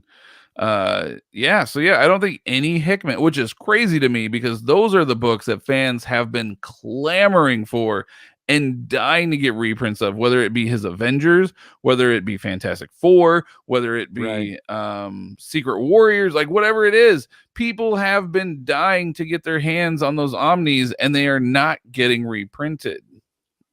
Maybe Hickman has a say in it. Do you think he has a say where he's like, nope, you missed out, fuck you? I'm sure he's like, I don't want extra money. Yeah, I mean, well, maybe he's like, I'm true to my art form. No reprint. What a loser. War of the Realms, Peter David Hulk Volume 2, and Absolute Swamp Thing Volume 2 are coming in October. You know you're going to break down and buy Absolute Swamp Thing Volume 2. Let's not kid ourselves. I've got it pre-ordered. Yeah. Yeah, I was like, let's not kid ourselves. You are for sure getting that one. War of Realms, you won't get, neither will I. Peter David Hulk Volume 2, you have you have it sitting in my closet. Yeah. It's custom bound and beautiful purple. Actually, no, that one might be in gray. Actually, I can't remember if he did those ones in gray or if it was green and purple. I don't know. It was based on whatever color Hulk was at the time, whether he was Joe Fixit or whether he was Hulk, etc. Yeah. But yeah, you have it. It's sitting in my closet as we speak. I'm about to just put those on my shelf just to fill the holes until I get Spider-Man. Yeah. I wouldn't blame you, man. They've been there for a while. They probably will be there for a while. Since I went back and looked, they've been here since April. April? Yeah. Mm-hmm. End of April, beginning of May. Yeah, end of April, beginning of May. They've been sitting here. They will eventually. We'll see. I hope you're right, because I would really love Fantastic Four by Hickman. That is one of my favorite stories in the world. Tom Strong is pretty heavily featured in the Terrifics. But I want his solo stuff. I want a Tom Strong solo outing, and I've decided it has to be Maxwell Prince. Like, I have no say in this, but I've decided that it has to be Maxwell Prince. I would love it if they could get Chris Sprouse back on art, just because that dude draws the most fun. He draws the most fun Tom Strong there is out there. But I'll take whoever on art. But Chris Sprouse is a stud. I really want some reprints of Absolute Transmetropolitan. You, sir, are a misogynist and a pig because you want that. No, I'm kidding. I agree. I think they should reprint it, regardless of what Ellis has done. I mean, you can't deny creative brilliance. At the end of the day, you can't. And Transmetropolitan, I mean, considering that was written like 20 years ago, and how relevant it is to modern times, and how, I mean, it's like he was writing the future. It's insane. But you're a pig, Brandon. Speaking of Brandon, I am super happy to see this comment. You ready? Yeah. Oh man, thanks to you guys, I started reading Ice Cream Man, and oh my god. Sorry, and my god, not oh my god. But yes. Yeah. Ice Cream Man. Woo! I'm so glad we have it. We have a new convert. The most underrated comic series of all time. Yes. Of all time. Yep. It's pretty fucking fantastic. Brandon, how far along how many issues have you read? I'm just curious to kind of see like where you're at. Let me guess, Mike, you still haven't read 22 yet. No. You fucker. I'm waiting to print my own absolute editions of it. Okay. No, LCG Marvel Champions. I don't know what that is. Should I know what that is? Do you know what that is? Legion of card games? Is there a Marvel card game? LCG Marvel Champions. I don't know what that is, man. School us on it. I'm curious now, because I honestly I don't know what that is. Honestly, I'd be down for Johns to write Watchmen 2. Don't at me. Don't at me. Likewise, yeah. Comic I'm actually 8.5. I rounded up. But hey, this 8.5-year-old reads and appreciates Tom Strong, so I'll fucking give it to him. Yeah. Imagine if they made a Marvel's Champions game following Kamala Khan post Avengers, leading her own team. I'd play that. I don't even know what that means. From what I understand, doesn't Kamala Khan have kind of like a really big role in the PS4 Avengers game that just dropped? From my understanding, she has a really big role in that game. I haven't played it yet, but that's my understanding anyway. All I know is Sam Alexander is Nova. That's who I'll be at all times. Oh yeah, good old Nova. Southern Comic Geek. First of all, love your avatar. Love it. You got some Bloodshot. You got some Rye. That is sick. Who drew that? Just out of curiosity, because that's dope. I love that, dude. That is sick. Yeah. 100%. I almost want that on my wall. I mean, we won't start over, but because I can't get chlamydia again. But like, we can. I mean, we can try as best as we can. Yeah, you don't. The beginning was rough. You don't want the beginning. Yeah, yeah. Willie, what's up, man? I confused. So, what? Hi guys, I confused. Do I buy Pauldini Batman or the hardcover Demon trilogy? So, okay, I'm gonna assume that you can only buy one or the other. So you are trying to decide on which to buy. Do you buy Pauldini Batman or do you buy the Demon trilogy hardcover? If you can only buy one and money is not an issue, because obviously the Demon trilogy is going to be less expensive than the Dini Omnibus. So say money's not an issue, but you can only afford one. I personally am going to tell you to do Paul Dini's Batman, because Paul Dini wrote some really fun Batman, a really great Batman. Not only that, but the chances of that one going out of print before the Demon trilogy one goes out of print, I would say is a much higher probability. So if you ultimately want to end up getting both, I would recommend getting Dini Batman first. I mean, you can't go wrong either way. They're both great stories, but I personally would recommend Dini's Batman. Agreed. And I feel like Paul Dini's Batman will age better than Denny O'Neil's Batman hardcover Demon trilogy, for sure. I don't know, man. O'Neill wrote some great fucking Batman. I mean, he's great. He's great, but let's be real here. I mean, it's kind of James Bondy. And if that's what you're looking for, if you like James Bond, get the Denny O'Neil stuff. If you like a sexy Batman, which Grant Morrison introduced, because he likes the sexy, you got to go with the Paul Dini. Yeah, Paul Dini did some he did some classic stuff. The 90s as a whole did not age well. How dare you, sir? Nightfall is a classic. How dare you? I fucking love Nightfall. I know a lot of people like it didn't age well. A lot of people would say that, but I disagree. I loved it.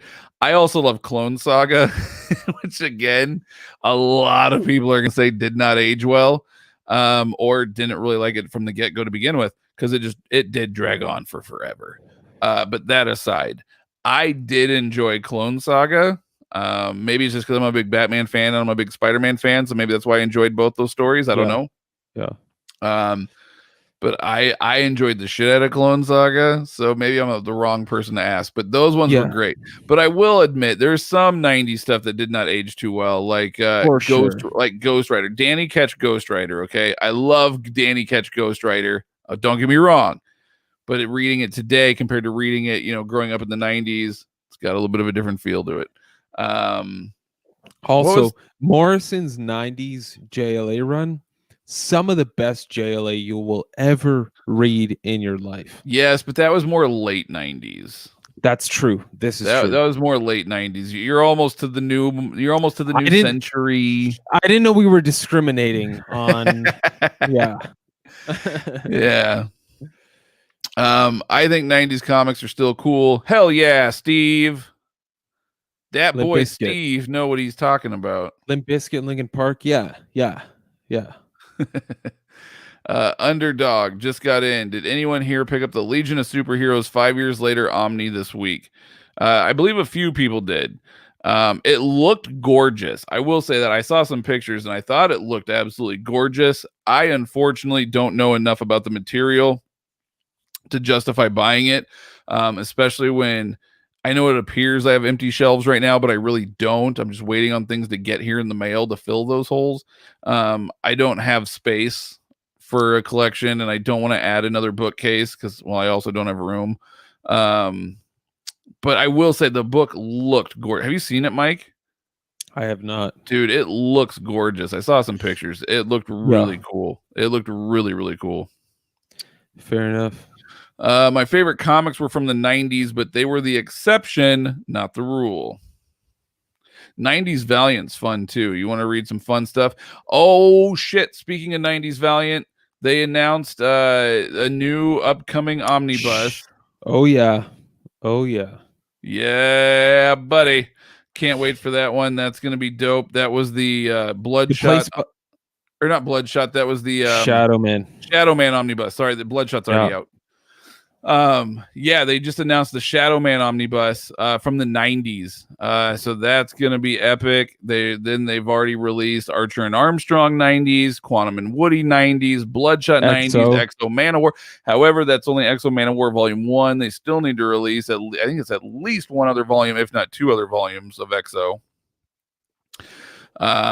But yeah, 90s Valiant was fun too, so that's some other good shit there. If we want to talk, a lot of people say that we've turned them on to Valiant. 90s Valiant's fun too. Hello from Kuala Lumpur, Malaysia. Hello, greetings. Have either of you read Red Lens? Was looking for an occult horror read after Black Magic, and the first arc of Red Lens was fantastic. I have not. I've never even heard of that. Have you? Neither have I. No. It's on my list now, though. Damn. I'm gonna look that up. I'm gonna look it up real quick and see who it's by. Comparing it to Black Magic is that's a big like, it's a heavy standard. Yeah. Oh shit, dude! It's fucking Tom King and Jordi Belair. What? Yeah. It came out in 2018. It's not even like, I mean, that's kind of new, but I thought it was like, it's an image book. I thought it was like new. Issue number 1 came out in August of 2017. It's like 3 years old. Wow. It says issue 1, Jordi Belair and Vanessa Del Rey with Clayton Coils. Crime and mystery, feminist, horror, monster, mystery. Interesting. Well, I'll be damned. Scott Snyder gave it high praise. Warren Ellis gave it high praise. Tom King gave it high praise. Apparently, Tom King helps out later on, I guess, according to what I read earlier. But anyways, no, I'm going to read that. Sweet. I have something else to check out. Thank you, JT. That is awesome. I got some new stuff to check out. Have either of you been reading Dawn of X? X of Swords just started this week. I read, I don't remember how many issues. I read a good chunk of Donna X, and then I kind of fell off. Not because it wasn't interesting. I just have a hard time with keeping up with current books. I like to be able to kind of go through and binge, and I just have a very hard time of remembering what comes out what week and keeping up that way. I can't do it. My brain doesn't work that way. Yeah, I've been I haven't kept up with Dawn of X in general, but I've read up until X-Men number 12, which I think was the issue leading up to X of Swords. But like the price for the X of Swords deluxe edition, as opposed to getting it in singles, is way cheaper. So like I'm not going to pick up any singles until that deluxe edition drops, and I'm just going to buy the deluxe. I love what Hickman's doing. I think it's brilliant. He's got Apocalypse doing all these incredible, amazing things in the X-Men universe, and I love it. But like, I can't justify spending, as a Canadian, $5 an issue at the least. Like $5 is the least you'll spend on an issue for like 3 months with like 6 issues a month or something like that. Yeah, they're getting kind of pricey. Like paying for them, it's much. Getting expensive. Even Death Metal, I'm like, this is a bit out of my price range, but like I'm already invested in Death Metal, so I'll keep it going. But like, I don't think I'll invest in an event outside of hardcover deluxe editions in the future. I just can't. It doesn't make sense for me financially. Agreed. Andrew, what is up, man? Who would you like to see take over Superman in January? We kind of discussed this last week, I think. I'd like to see Wade on Superman and either Williamson or Taylor on Action. My thoughts are pretty much right along with yours. I would love to see Wade, but I also want to see Tomasi make a return. I want to see Tomasi and Gleason come back as well. I would love that. Joshua Williamson, I would also love to see him. Tom Taylor writes some really fun stuff, but I don't know if I would have him on Action or not. But I would definitely also agree with Joshua Williamson though, 100%. And if I remember right, I think Mike was saying the same thing last week. Wade or Tomasi. Yeah. Of course, we'd love to see Tomasi and Gleason back together. That would be the best option possible. Yep. Tomasi and Gleason would be our number 1 picks. Jarrett, let it be known that Stoned Mike has pledged on camera to read King in Black. Best of luck to you. If you're stoned, though, doesn't that make it null and void? Yeah. I'm not going to remember any of it. Yeah. Austin, what up, fellas? Juggernaut number 1 introduced a Gen Z girl named D-Cell. Unsure what her abilities are. Yeah, our buddy was saying that he thinks she's gonna become a fairly big character, and he was saying that we should pick it up, but we'll see. I agree. Hickman's Fantastic Four, Secret Warriors, and Avengers reprint now. Yeah, I think we're. I would go nuts if they announced a Fantastic Four reprint. I'd do a happy dance. Damn it! I just called my pull list earlier today to drop Juggernaut. It better not cost me an arm and a leg later. Maybe our friend could be way off base. He's pretty good about that stuff. Like I said, he normally doesn't tell us to pick stuff up. He normally says, "Hey, read this because it's good." But it's very rare where he actually tells us to physically go pick a book up. So, okay. Matt D, hey guys. Hello. SK, I'm thinking about binding some of my single issues because they're getting a little annoying space-wise. Plus, you can't really display a series of floppies. There you go, my man. Welcome to the world of custom binds. We welcome you with to open the dark arms. Side. Something dark side. Excellent. Welcome. Avengers Complete Collection Hickman Volume 1 and 2 come out early next year. I could not get into Avengers by Hickman. I know you loved it. Well, no, you loved it in the beginning, and then it got to like Volume 2, and you went like, well, what the fuck is going on? Yeah. But yeah, I had a hard time with it. What's weird about Hickman's Avengers for me personally is I loved Volume 1 of both new and adjectiveless Avengers.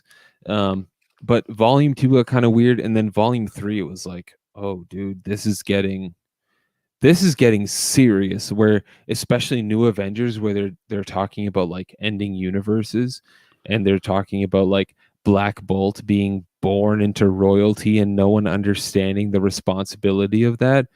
Dude, oh, it's so good. And especially where it, like, you know, considering everything that's happened with various people in real life passing over the past couple weeks, seeing Black Panther where he's like talking to his forefathers and they're like, you need to be bigger than you are, and seeing him do that in New Avengers, it's like, oh man, it's something else. It's something else, truly. But like overall, Hickman's Avengers, like as a total, I'd give it like an 8 out of 10, including Avengers and New Avengers, which is great. I don't throw that like a number, like 8 out of 10 is a pretty good number. But it's like there are storylines where you're like, this is kind of dragging a little bit. You know what I mean? Where it's like, yep, he's pushing the weekly issues. SK, how do you guys deal with ads in most of these books? I hate them. So, okay. So in the very, very beginning for me of custom binding, I hated ads. I only wanted to bind trade paperbacks because I hated ads, right? Like I was super anti-ads. Then when I started binding my own with floppies, I would remove every imaginable ad possible, even if that means I had to rip out like and make like a single page. Like I would just get rid of every single ad I possibly could. Then it got to the point where I'm like, I actually don't mind these ads. Like it's, to me, at least with the older books, maybe with the newer books, it's a little bit different, but with the older books, for me, it's almost like a time capsule that reminds me of like cool shit from when I was a kid. And so going back and looking at this and seeing an ad for, Gushers or whatever the fuck it is, that was like some big thing like back in the 90s and 80s and stuff. I was like, oh shit, like there was like I can't remember the name of the game now, but back in the day, it was like late 80s, early 90s. I want to say early 90s. There was a video, or not a video game, but there was a game that came out. It was like kind of as a role-playing type game, if I remember correctly, or like a boardish game. But you had to plug in. No, it was a boardish game. But you had to plug in a VHS into your VCR, and you played along. You had to like pause it and then roll or do whatever, and then it would tell you to hit play on the thing. And you'd hit play, and then this voice would come on. You'd be like, "Oh, you blah blah blah." That shit was so much fun. I haven't played it in probably like, I don't know, 30 years, but that shit was so much fun. And I miss those things. So for me, those ads are a huge time capsule. So I absolutely adore them. Modern comics, yeah, probably annoying just because it's not really like, we're still in those modern times. It's like, oh, remember when Thor 3 or, well, I guess it'd be Thor 2 came out? Yeah, look at that ad. Those aren't as exciting, but seeing like the SNES games and like the NES games and those ads, I love them. It's like a time capsule. Absolutely love them. Yeah, I mean, I appreciate those, but like as a modern comic collector, when I'm binding something recent, like I was flipping through Shazam, for example, issue number 15 came out. This is the recent Rebirth Jeff Johns run.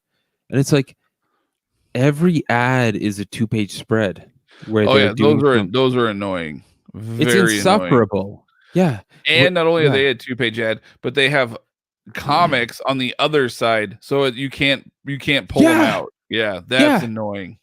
And it's like the ad is also a comic. You know what I mean? Where it's like like the Snickers ones. Yeah, and it's like, the Snickers ones are notorious. I did see. When I was prepping Detective, I did see a really funny one. It was a Snickers ad, but it had like the Trinity, so it was like Superman, Batman, and Wonder Woman. And somebody was like, they were turning into Doomsday or something until they gave him a Snickers bar, and they were like, "Oh, are you better?" And they're like, "Yeah, thanks." Like that actually made me laugh out loud. But no, a lot funny, of those. But you're going from one page where like Cyborg is dying, and then in like the next panel, it's like Aquaman is dealing with herpes, and you're like, what are we even talking about here?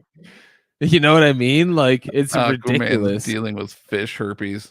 Yeah, and it's like it'll be from like, okay, Nightwing's about to die. Next page. Okay, here's how you should keep your social distancing. And you're like, dude, what just happened? And like they've got good artists on it, so I can't hate on that. Like they have Tony Daniel doing these the artwork on, and you're like, it's beautiful, granted, but it's like Superman standing across from Superboy, and it's like, that's your son. Like you're gonna keep a 6-foot distance from your son. I don't believe you. They're not very well thought out, and as far as placement goes. Yeah. And it's like the way they do it, it's like they know we're custom binding.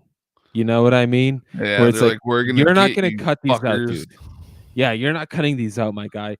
You're sticking with these ads. Like these are stuck with you for eternity. Yeah. Which fair game. Dad Boy Steve, so low key, if Trump gets another term, will you guys tell Canada to accept me?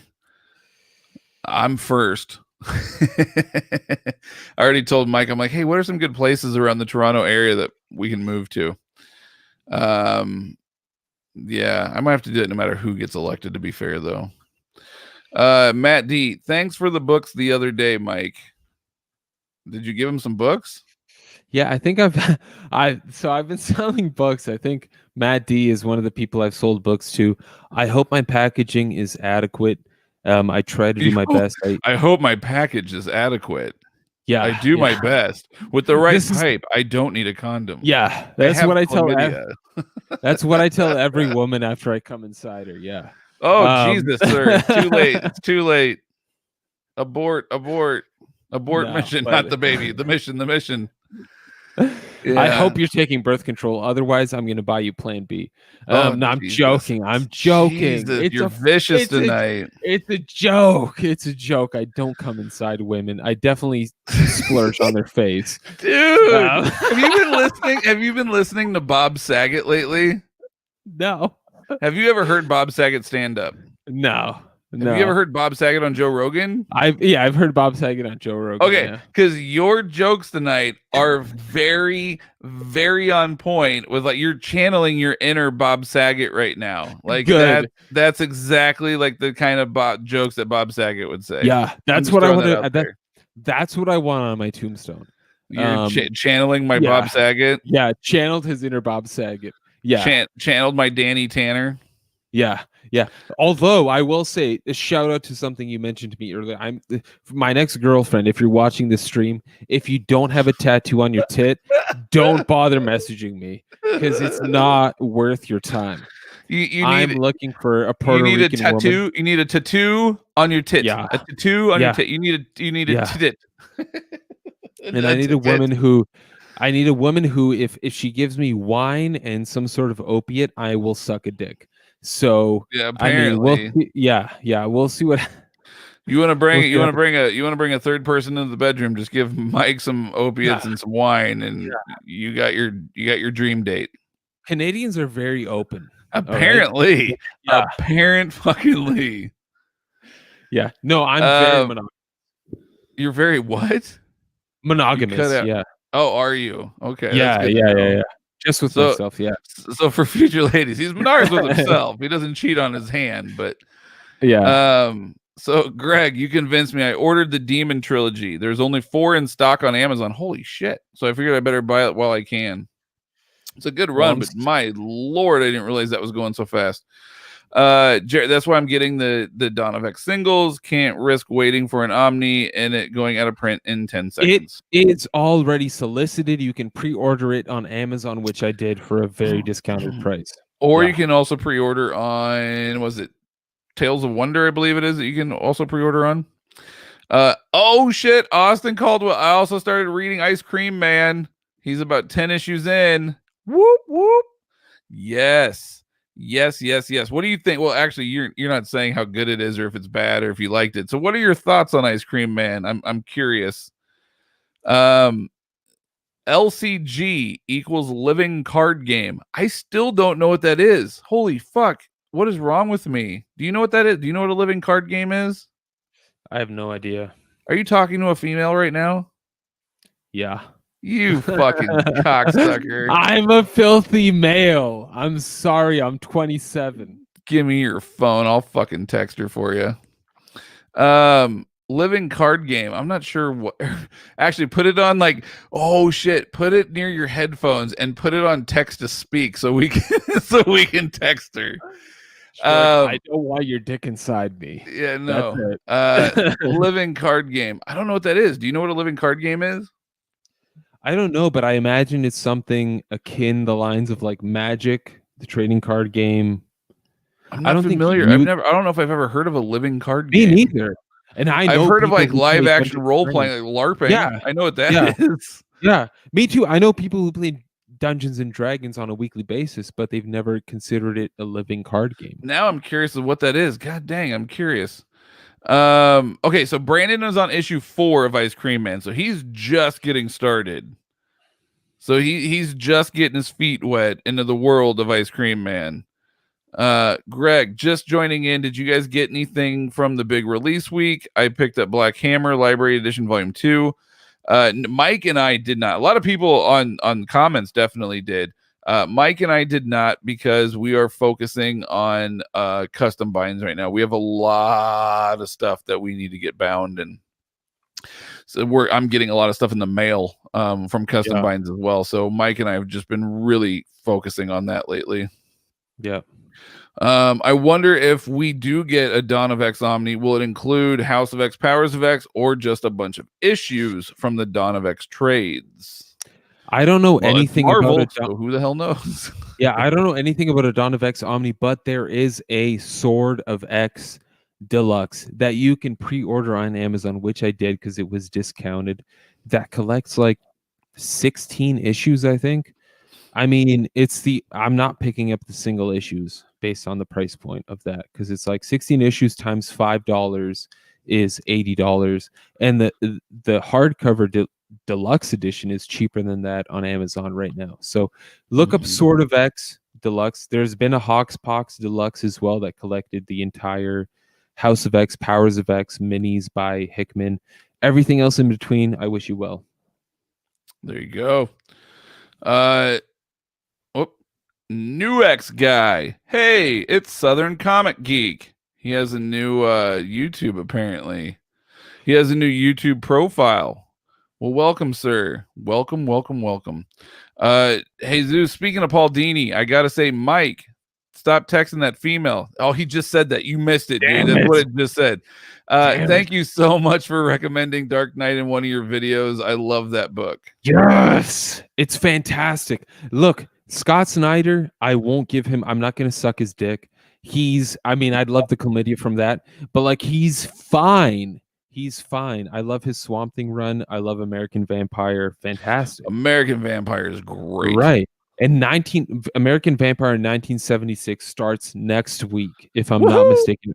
I mean, it's a fantastic concept. He executes it perfectly. And considering he got Stephen King on board to write minis in the first arc, it's like there's clearly something going right here. But like, Scott Snyder's one of those writers where it's like, Superman, can't deal with it. His Justice League, shit. But like, Dark Knights is fantastic, dude. Seeing Batman with a Black Lantern ring, spoiler alert, it's the third page of the issue, the first issue. Dude, brilliant. I loved it. I'm very excited to see what he does. And literally every tie-in issue for the Dark Knight's Death Metal event is worth reading. Dude, I read the Joshua Williamson Justice League arc. He's doing a full arc for Death Metal. It's called Doom Metal. Fantastic. Dude, Nightwing has a straight up, I don't want to call it a mullet or a man bun, but he's got like a fusion of that, like a man ponytail mullet thing going on, and he looks dope. Detective Chimp is involved. Yeah. I do like Detective Chimp. Yeah. Dude, it's Nightwing, Detective Chimp, Hawk Girl, Luther. Dude, highly recommended. Fantastic. I need to go back in there. Maybe that is one I'll keep up on weekly because I need to go. I was waiting, but maybe I'll keep on that one weekly, and then we can literally discuss. Every week of Death Metal has something to do with the main event, which is brilliant. And like, again, Justice League is being written by Joshua Williamson with artwork by Zermanico, who pretty much is channeling his inner Liam Sharp, and Liam Sharp happens to be doing the covers. Dude, I do love me some Liam Sharp. Oh, fantastic. All right, I'm going to check that out. I'll probably start tonight. Well, maybe. Yeah, I'll probably start tonight. What do you guys think about Batman by Jeff Loeb Omnibus? I love it. 2 thumbs up. Whoop whoop. It's great. I dig it very, very much so. It was 3 amazing stories throughout that thing. Is great. Especially if you're trying to get it someone new to comics into Batman. Correct. That is the best way to do it because you have the Long Halloween, you have Haunted Night, and you have I'm drawing a blank on the third one. What is the third one? Long Halloween, Haunted Night, and Dark Victory. Dark Victory, that's what it is. Yes, it's solid stuff. And as Dat Boy Steve said, it is also a great follow-up to Batman Year One. Yeah, that's what I meant. Kamala Khan leading the champions after her time in the Avengers console game. I have yet to play the console game, but I did hear that she has a very large role in it, and it seems like a lot of fun. 90s did not age well. Age of Apocalypse would disagree with you. So would Infinity Gauntlet. I would also put Death of Superman. Well fucking played, Greg. Well played. Infinity Gauntlet was technically 90s, but felt more in the spirit of the 80s. Well, that's because it was Jim Starlin. Infinity Crusade, on the other hand, was very much 90s and not in a good way. A lot of 90s stuff looking back was ick. I'll admit I have yet to read Nightfall, but the first volume of the 3 paperback set is staring at me right now as we speak. And it's saying, read me, Jarrett. Read me. It feels like a modern comic book. Truly. It does. It was fun. I like it. And you get a lot of Bane in it, which is fucking awesome. Bane without his mask on and without the masochism. Yeah. And before you hear him as the it's like Bane, like I can't do the other Bane. That's the only Bane I can do. But it's not that Bane. Venom Lethal Protector was awesome. Yes, sir. Michelini and Bagley, enough said. R.I.P. to the King of Wakanda. The adjectiveless Avengers. Pitch it, Mike. I will say the first issue of Jonathan Hickman's adjectiveless Avengers got me so riled up because I was just starting to pick up floppy issues. And in that first issue, he's talking about what it means to be an Avenger. And I was like, yeah, dude. Yeah, this is exactly what I'm into. But after that, I mean, it got kind of weird. I don't know. It's been a while. It's been a while. I've read so many comics. Like I'm reading, like this week alone, I've read Orion by Walt Simonson, Swamp Thing by Scott Snyder, and now I'm working my way through Seven Soldiers of Victory by Grant Morrison. So it's like, I can't remember all this shit. I can't. All I know is I have chlamydia. That's all he knows. And he's drip. Yeah, that's all he knows. Yeah. Nightmare, the VHS video game, loved it. Yes, I think that's what it was called. Actually, was Nightmare, where you have like the dungeon dude that comes onto your screen and he's like, oh yeah. I'm pretty sure that's what it was called. Was Nightmare. When, if ever, Frank Miller decides to actually end his Dark Knight saga, I want that whole thing in an omnibus. I have a feeling you will get that. I think that's a pretty fair statement. I think you will definitely get that. Yeah. I would be surprised if DC did not do a Batman by Frank Miller omnibus collecting everything he's done from year one up until whatever he's done recently, Golden Child. Yep, I would agree. Jesus so I'm Bob Saget now. Yeah, that's Jesus, what I am. Jesus loves your Bob Saget. Fair enough. Channeling your inner Saget. Jarrett came across Bill and Ted and Frogger SNES game ad in a Terminator 2 comic adaptation I nabbed on eBay. So you know what I mean? Like when you go through and you like reread this stuff and you're like, oh my God, I have seen because I've been reading a lot of I've been reading a lot of Starman, so there's been some 90s stuff in there too. That's another 90s comic that's fantastic, Starman.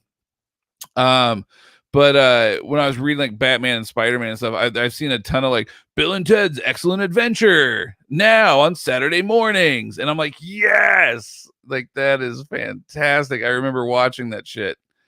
Canadians are very open, wide open, apparently.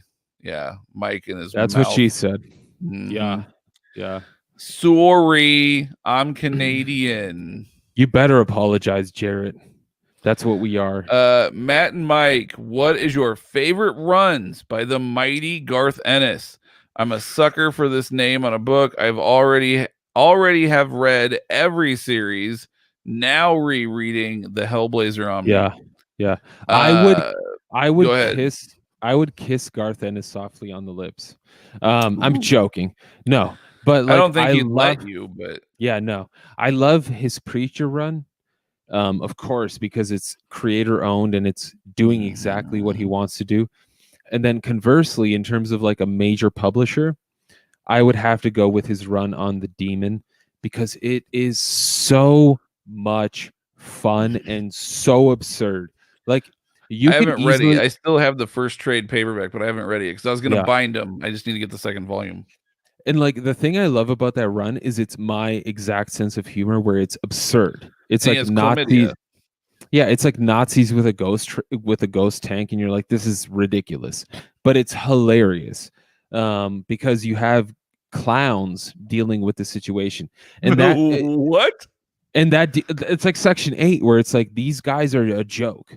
Like the heroes that he's dealing with are a joke, but they managed to fight off a Nazi tank platoon. And it's like, this is brilliant. It's absolutely brilliant. Garth Ennis, I mean, when it comes to like that, the problem with Garth Ennis I have, and I hate him for this, is like anytime I read Punisher, it's like I'm comparing it to Garth Ennis because he is the ultimate. And I don't care what you think, I will argue with you to the death that he is the ultimate Punisher writer. He is. It's like if I visualize the Punisher in my brain, it's Garth Ennis writing it with Steve Dillon drawing it. Yes. You know what I mean? Yep. It's like he got it perfect. Spacker Dave, I mean, I would have to go with Preacher, of course. But not to just also piggyback off of Mike. I also, hands down, would have to say Hitman. That is probably one of the greatest runs ever. I love Hitman like there is no other. I was blown away by that book. That was a book that flew under my radar for years, and I would hear people talk about it, and I would hear people say how good it was, and I would not, you know, I don't know. I just never checked it out for whatever reason, and then I got it. I have them in custom binds. It's fantastic. I love Hitman. So good, hilarious, heart wrenching at times too, like tear jerker, heart wrenching at moments. So definitely Hitman. I would also have to follow up and say Punisher. I agree. He is like the creme de la creme as far as a Punisher writer goes. Hellblazer, I mean, he took John Constantine and really turned him into the character that we all know and love today. I would say a lot of that is due to Ennis's work on the character. Agreed. So I would also have to say that one. I would also have to say that Matt really loves Crossed. That's his favorite. Fuck you. That is a book I could do without. I did not like Crossed at all. I remember saying, like, read the first issue, and you're like, dude, they gang rape a woman in the first issue. Like, I can't read this anymore. It's way too rapey. Horsecock. Horsecock. No, nope. Can't do it. Cannot do it. Not my thing. But yeah, I would say those would be mine. Probably would have definitely Hitman, Punisher, Preacher, and then follow that up again with his run on Hellblazer, just because he really sort of took this character and created him and really molded and defined him into the character that we have today. So those would be my picks for Ennis.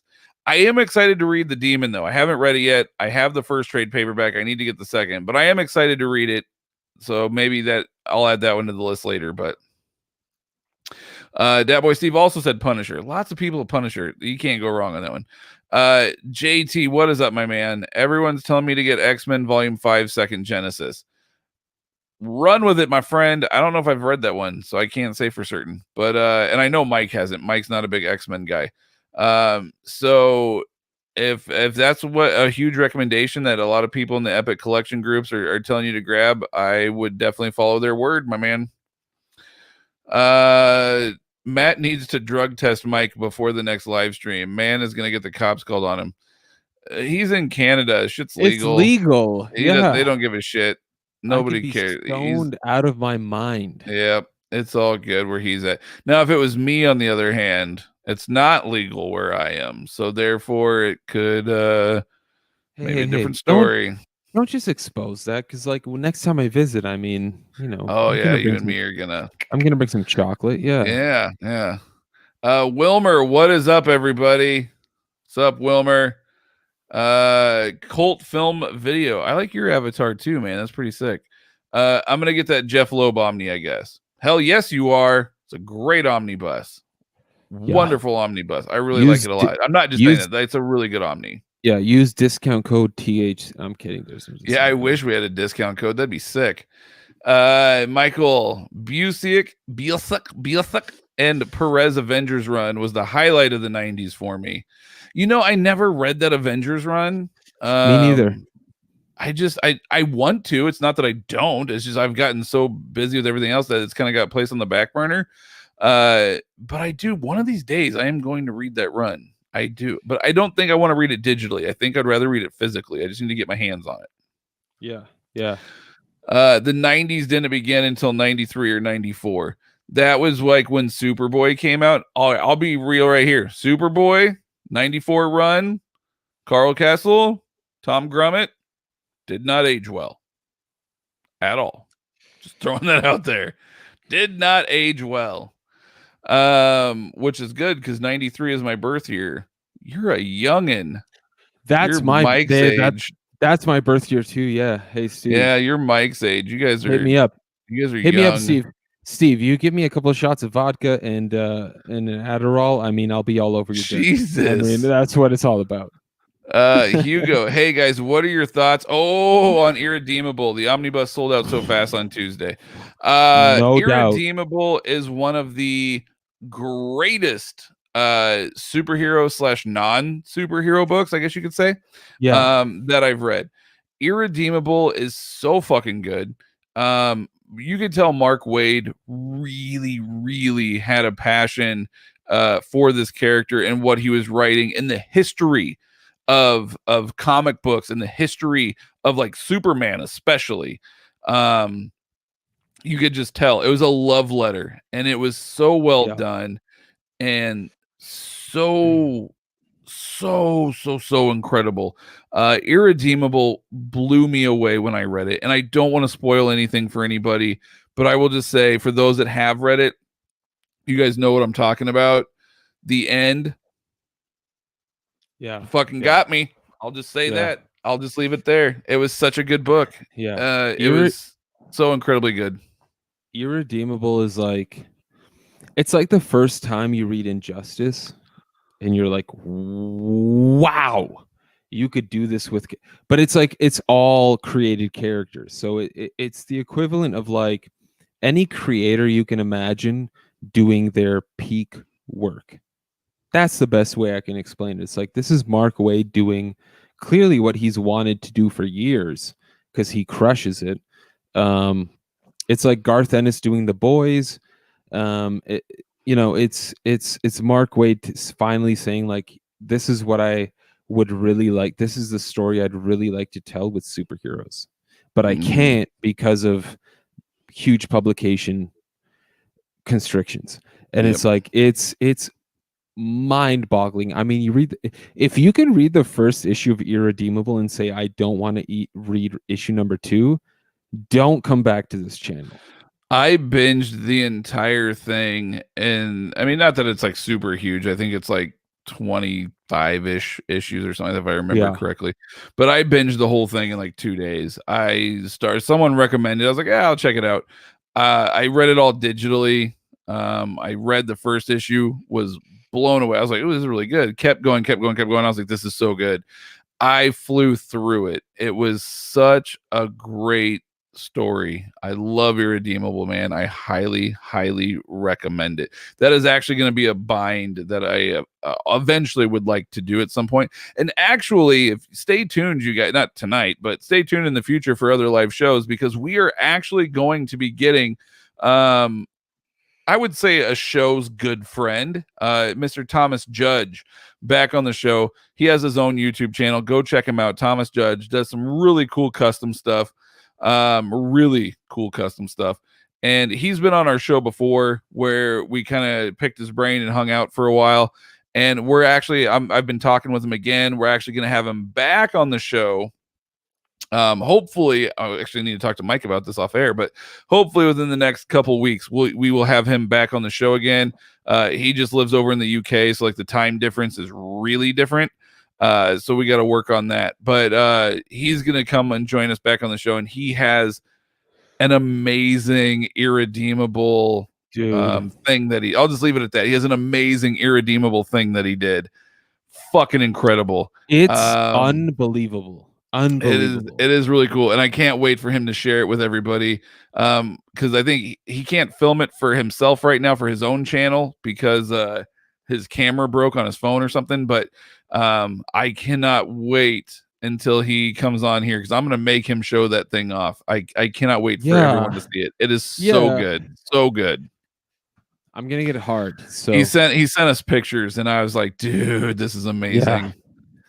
Adjectiveless Avengers. Hickman is the most pretentious writer since David Foster Wallace. I can't fuck with it. Just go write a novel, dummy. Hey, fair enough. One way of looking at it. Fair enough. 90s also gave us a Spectre. That is true. They sure did. Which I just finished, and it is now one of my top 5s of all time. Woohoo! So thank you, Matt. Yeah, man, you are welcome. That is also one of my top 5 too. Actually, it's probably my top 3. Let's be real. Yeah, Ostrander and Mandrake on the Spectre is by far one of the greatest fucking things ever. I love it so Serious much. magic, yeah. Love the double entendre t-shirt. I need one. Hey, we are selling our t-shirts. We have this model, which it's actually supposed to be green. For whatever reason, his lighting shows up as like this bluish gray. It's actually green, much like our logo. We have that shirt available. We have new shirts that are going to be available, which I'll be posting here shortly with either red or white logos. So email us. We'll get you a shirt, man. I think it's like $20 for extra large and smaller, and like 25 for double XL and larger. And that includes shipping. That includes shipping. We've also got, I mean, if you're interested in a hoodie.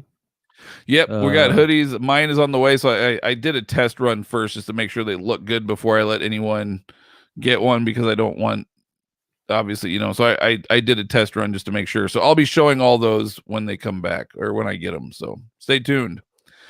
Jared, it all comes back to chlamydia. Yeah. Is the upcoming Books of Magic omnibus worth reading? Does Gaiman only write the first 4 issues, or does he do more?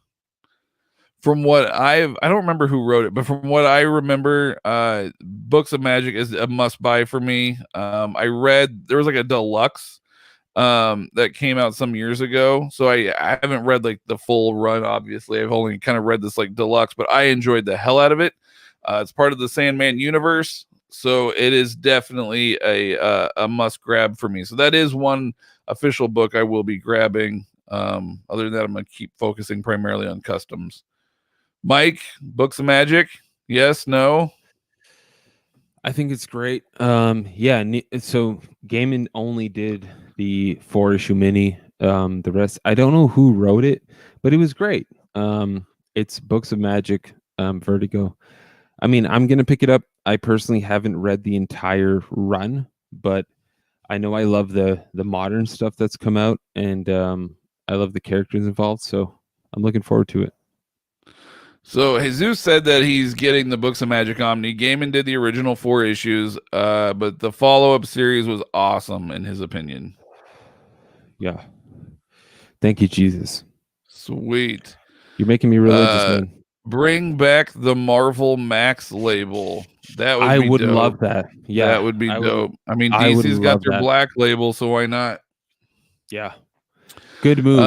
Comic enthusiast. I'm younger than but 9, older than 9. I'll be honest. Okay, so 10. So he's 10. Yeah. Yeah.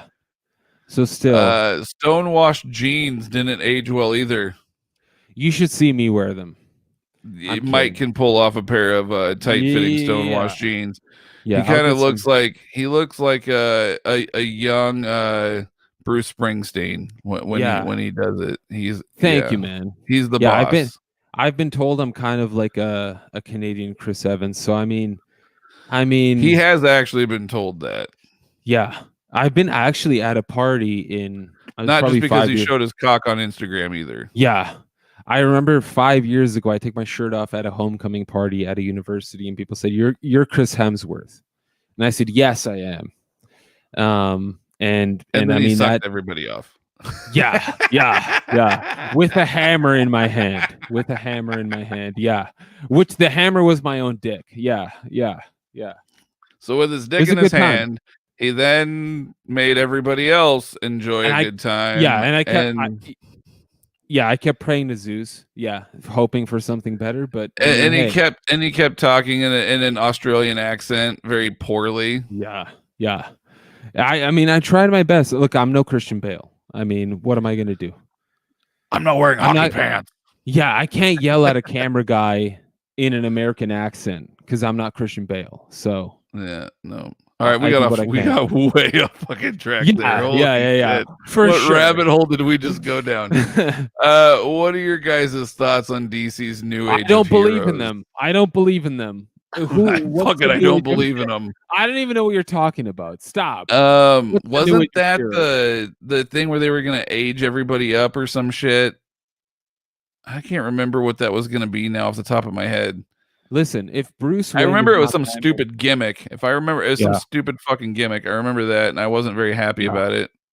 To be honest, I'm not caught up on a lot of current stuff. Indie stuff, I'm caught up on some, but other than that, I'm not really caught up on a whole lot of the current stuff. Just because, again, I have a very hard time remembering like what happened each month. So that's why I like binging, because then I don't have to try to remember what happened the month prior reading. So I'm horrible. That's why we're called the hardcover comic and not the current comic. Yeah, because I don't. I have a hard time keeping up on current. Yeah. I mean, just keeping with current events. If the only thing I know is when Bruce Wayne has chlamydia. I mean, I'm just trying to keep up with what we've been going through for this entire live stream. So if Bruce Wayne is just banging Selena Kyle, that's all I care about. If he's spreading his seed across other planes, I'd be concerned. I'd be concerned. Anyway. Ishmael, hi guys. What do you think of Jack Kirby's Commandy? So much fun. I know Mike was a big fan of it. Yeah, I know, Matt, you didn't read that. You didn't care for it much. I love that omnibus. I don't think I gave it a shot. I don't know if I liked it or I don't think I even gave it a shot. Fair enough. I mean, I'm not a big fan of Silver Age stuff or I mean, I like Bronze Age to a degree, but Jack Kirby's Commandy, I dug that. I dug it a lot. What was really cool about it was Jack Kirby would dig himself into a corner at the end of every issue where it's there's no way Commandy is going to survive this thing. And then he'd figure out a way to survive it. And I mean, granted, it's he's writing his own story, which is one of the cool things about the Commandy Challenge, which was more recent. I think that was 2010, where every issue was a different writer. And so the previous writer would leave a cliffhanger for the next writer where it was he's falling into a turtle's mouth. What are you going to do with that? And the next writer sort of had to figure out a way for Commandy to get out of that circumstance. And I think that follows very truly with what Jack Kirby did with Commandy to begin with. Commandy goes through insane adventures. And I think Jack Kirby did a great job of sort of tying them together. And what's great, the best thing about it is there is not that much exposition. It's this is what happens. You read the text dialogue. It all follows through. You're not reading about oh, hey, by the way, reader, I just did this. It's yeah, I just saw you do this. It's this is what happened. Here's what I'm going to do next. It's great. I really dug that. That was a great Omni. Very cool. He was saying no when they did ripoffs of Marvel characters, like the Terrifics and Brimstone After Metal. Yeah, I don't think I read that. Yeah, I didn't read anything after Metal itself. I did read Metal. Metal was fucking great, but I don't think I read anything really after that either. I mean, I'm not going to be that guy where it's I'm going to hate on one company stealing off another, because it's I love Deadpool, but he's clearly a copy. He's a ripoff 100%. I'm not going to hate on that. Parody of fucking, yeah. Right. Because there have been writers who have redeemed him to a point where it's I don't mind. Well, then there was, Deadpool was a ripoff of Deathstroke, and then there was who was that? Red Tool? Was that the character's name in Harley Quinn? Where it was a complete parody of Deadpool. Yeah. Remember that one? Yeah. They were totally Amanda Connor and Jimmy Palmiotti were totally making fun of Deadpool. Yeah. That shit was funny. I'll give him that. That was hilarious. Dead Tool or something like that. Yeah, I can't remember what it was now. Who is the best Flash? And tell me why it's Barry Allen. So for me personally, I always liked Barry Allen. That's because that was sort of the most popular Flash, growing up. And then post-Crisis, obviously, it was Wally West. So really in the 80s and 90s, it was all about Wally West. And then Barry comes back and things like that. But I think people are so familiar with Barry because of the TV show. It was Barry that was the Flash and the Justice League cartoons, all that kind of stuff. So I think that's why everybody's really sort of more familiar with Barry. The thing that I like about Barry is that he gets his abilities from the Speed Force, right? So he just has a high metabolism and just goes. The thing that I really like about Wally, though, is that they almost grounded him some. Like, yes, he's fast, he taps into the speed force, he has speed, etc., but he has to like constantly eat, because like if he doesn't eat, he can't run. Like, there's just some things that they really did with Wally that I really liked, where they just sort of made him invincible. More, not invincible. Barry was more invincible. They made him more human, I guess. You know what I mean? They made it so that he had flaws. And that was something that I really liked about that side of the character too, is that he couldn't just run forever. Like, there was thing like he had to eat, he had to like constantly do things, or else he wasn't. It's just things like that. It just sort of made him more human and kind of more relatable, I guess. So I did really dig that aspect of it too. So I really like them both, to be honest with you. It is kind of hard to say, but I dig them both in that regard. It's a tough choice. I mean, personally, like when I started getting back into comics, it was Final Crisis time where Barry returns. So I was like, well, Barry's my guy. You know what I mean? Like, I've read the Wally West stuff and I love it. Like all the Vandal Savage arcs. It's like, this is incredible, where he's trying to save a little girl who needs a heart transplant, and he's got Vandal Savage. I mean, come on. Fuck, that's what I'm talking about, dude. That is the heart-wrenching shit. That's the one that makes him more human. That's the one that, Vandal Savage is trying to fuck with him at every step of the way. It is, God, it's so good.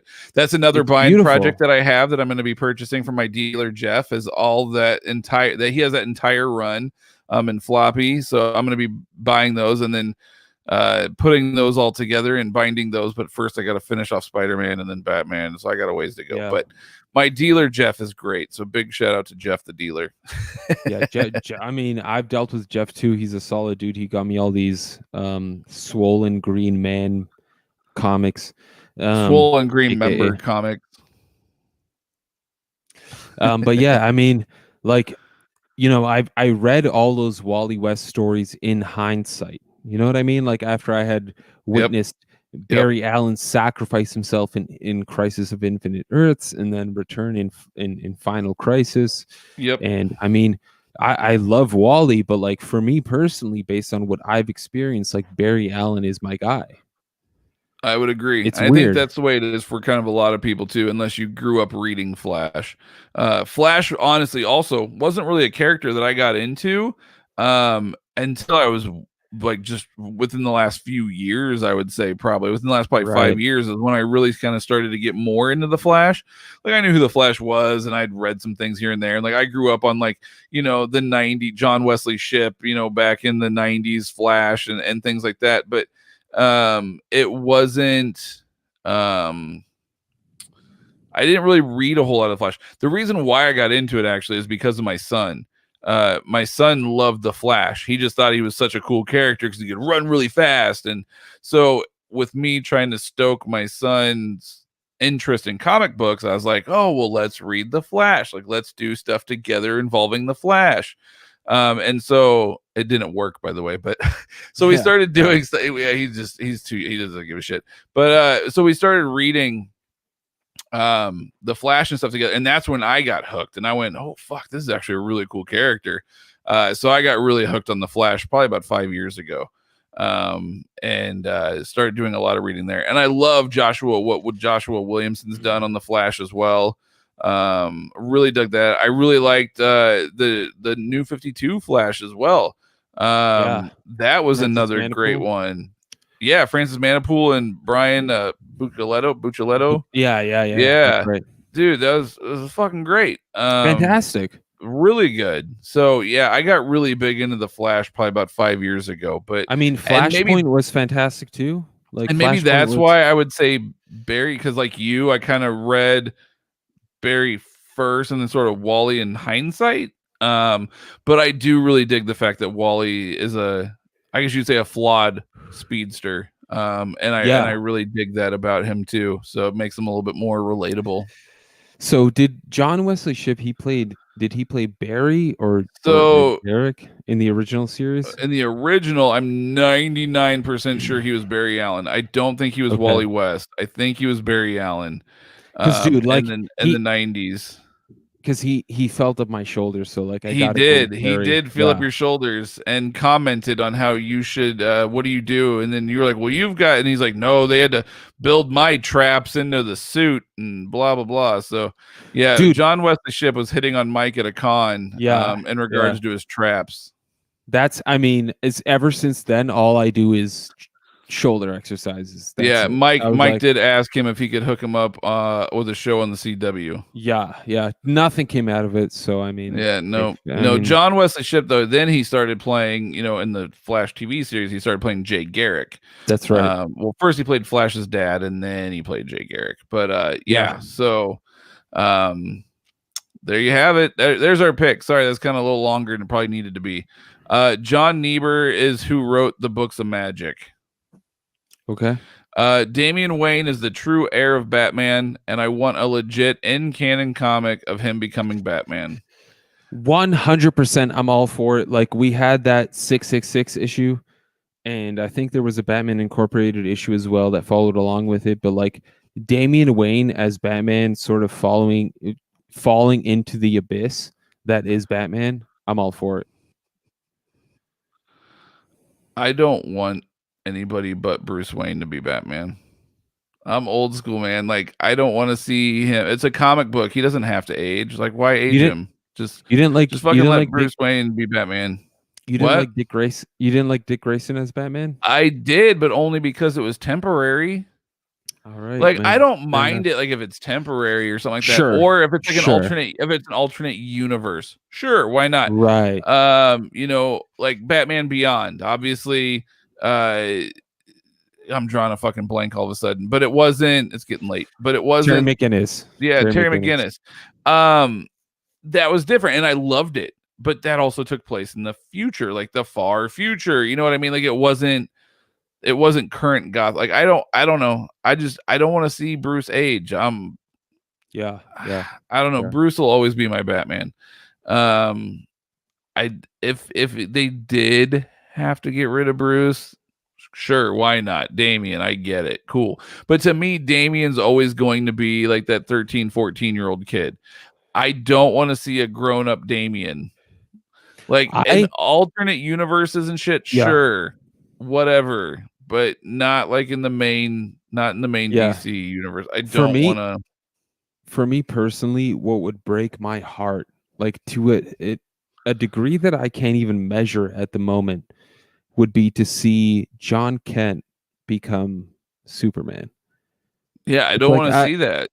I just can't handle that. I want to see John Kent always be like this 11, 12-year-old fucking bumbling golly dad. Like that's what I want to see. Like learning, it's heartwarming. Like, that's what I want to see. Yeah. I'm Peter Tomasi writing that shit with Patrick Gleason drawing it. Like they had such a perfect thing going. I just was it that financially viable for them to put Bendis on the title? You know what I mean? It's like, and then you guys had you guys had the most perfect Superman storyline, because like Superman's a character where there are very little flaws in Superman, so it comes to a point where you're like, well, if he can't be destroyed, like what's the point in this character? But if he's got a family, you're like, okay, well, he's got a family to worry about. Yep. And not only that, but he's also training his son and teaching his son the ropes, and having John become a hero and watching that journey was a lot of fun. And Bendis came and fucked it all up. So we'll see what happens. But yeah, so there you go. Nobody. It's always got to be Bruce Wayne for me. I got to hit the restroom real quick. Okay, he's gonna hit the restroom. I'm gonna fly through some of these comments here. Juggernaut #1, first appearance of D-Cell. Now she has the ability to slow down kinetic energy. Finally bothered to look it up. So what the fuck does that mean? Like if Bishop was coming at her, she could like slow like Bishop's blast down. She could Does she stop the Juggernaut? Because like once he starts running, he can't stop. Does she stop the Juggernaut? I don't know. I bet that's what it is, huh? They probably have her slow down the Juggernaut. That's probably what they're saying that she can do, right? Is that she can stop the Juggernaut, and then Juggernaut's like, "Oh, I can't run." Oh, I'm sure that's got to be it. Excuse me. John Nay Reber for the Books of Magic series. Are you guys reading Undiscovered Country? I am not. I feel like Mike and I have discussed it though. So I don't know if I'm trying to rack my brain to remember if Mike was reading it or not, because I feel like me and him discussed this. But I don't believe he was reading it. Oh no, we'll ask him when he comes. We'll come back to that one. I promise. Message retracted. Well, fine. I didn't want to fucking answer your question anyway. Isn't that the son of the demon? Who? What? I missed it. Whatever you're referring to, sure. And I always assumed the Terrifics were a team led by Mr. Terrific. I mean, theoretically that makes sense, right? I would think that too. It does make sense. Mike, we're jumping back to this one here. Are you reading Undiscovered Country? I am. I actually just picked up. Oh, you are? Glad we came back to it. I just picked up issue number 8 this week. I haven't kept up with it. I think I'm like at issue 6 in terms of like current reading. It's been fine. It still hasn't like gripped me by the ball, if I must say. By the ball. Yeah. It's good. Played. It's good. Don't get me wrong. It's good. Scott Snyder, Charles Soule writing, Greg Camuncoli on artwork. I hope I'm pronouncing that right. He's never corrected me, so I'm assuming I am. Because if I don't get a direct correction from the actual artist, I'm going to assume I'm saying it right. If they're not watching the channel and they correct you, hey, dumb fuck, this is how you actually pronounce my name. If the man in Italy is not saying like, hey, you fucked up, but like Greg Camuncoli, the artwork has been fantastic, and like in terms of the storyline, it's felt like a great cinematic blockbuster so far. But like at this point, I kind of feel I need to catch up, but like I feel like I'm just holding on to get a custom bind out of it. Okay. Fair enough. It's respectable. It's a great story. It's sort of like, okay, so the idea of the story is the United States closed their border X amount of years ago, and like they've apparently figured out all these cures to all these diseases and social dilemmas, and there's a group of scientists and engineers and social scientists have decided they've come to an agreement with the US to come and visit, and things don't turn out the way they're supposed to, of course, because it's the US. I'm sorry, man. But like, nothing ever turns out the way you expect when it comes to visiting the US. And things spiral out of control. I love the artwork. I think it's fantastic. We'll see what happens in the long run. I feel like it's a very long-term storyline. It's sort of like a Jonathan Hickman story in that sense, where it's like, you read Decorum. You've read Decorum, right? Where you're like, what is going on? Yep. You know what I mean? Where you're like, what is happening? But like by the end of it, you're certain that there's going to be some sort of explanation. So like that's where I'm at with Undiscovered Country. Where it's like it's good. It doesn't have me by the ball, but I mean I'm in for the ride. I'll take my chlamydia to the Undiscovered Country. Yeah. Oh, for sure. You're gonna infect people. I'm gonna spread it. Yeah. Oh, you dirty fuck. What are your thoughts on Kaiju Max? So I have not read Kaiju Max yet. I am fully aware of what it is, and I think it looks fucking awesome. So it's definitely something I want to read, but it's I haven't gotten a chance to like get my hands on it physically, and it is not a book I want to read digitally. That is definitely a book I want in my hands, physical reading. Yeah. I think it looks amazing. That's what I think. I think it looks really, really cool.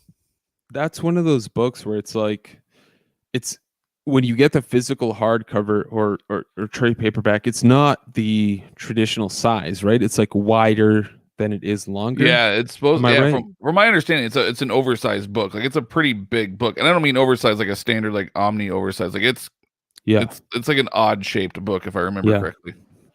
All I know is like looking at Daniel Warren Johnson's Instagram, I would love for that guy to write a Kaiju Max book or draw it.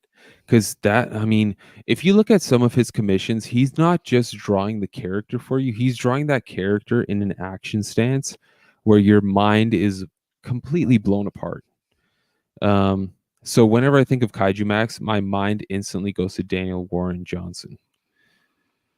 But yeah, I agree. I think that's better physical as opposed to for sure. Speaking of Deathstroke, any good runs or minis starring our friend Slade? So someone already recommended the Deathstroke Omnibus, the new 50. I'm assuming you're referring to the new 52 Tony Daniel Omnibus. I would Wolfman, man. I would also say the Teen Titans stuff. I mean, that's really where Deathstroke became a household name. Was in that old school Teen Titans run. What was it called? Judas Contract. Yeah, I mean that's really where I would recommend that for sure. That's, like I said, it's definitely where he got his household name from. The new 52 stuff, from what I read, was pretty good.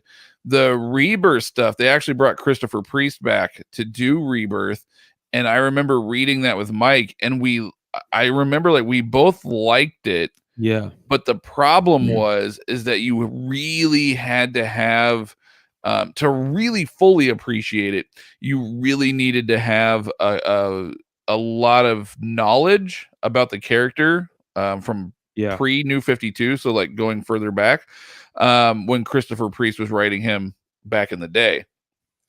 And because he utilized a lot, so if you didn't really know, you kind of got lost on some stuff and you couldn't really fully appreciate it, what that run was for what it was.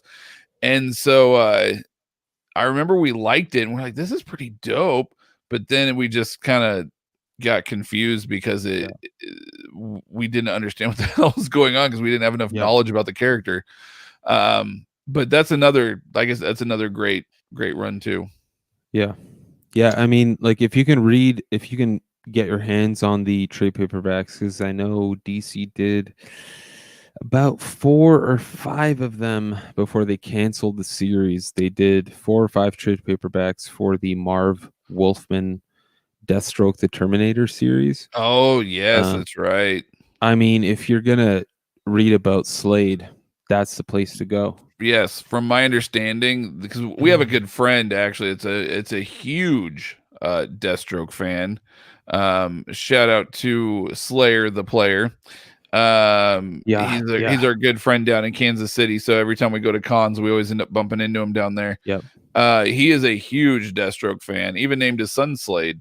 And he talked about, I remember him telling us about that Terminator run, and he's like, dude, it's so dope. Like, he goes, if you want to read good Deathstroke, like, go read this. So yeah, I would back that one up as well. And a night of gold comments from Mike. By the ball takes the cake. Laughing my ass off. What the fuck kind of evil laugh was that? I'm assuming he was talking about when I laughed when you said by the ball. Nathan, late to the live stream. Hey, from down under. Have either of you picked up the Power of Shazam hardcover?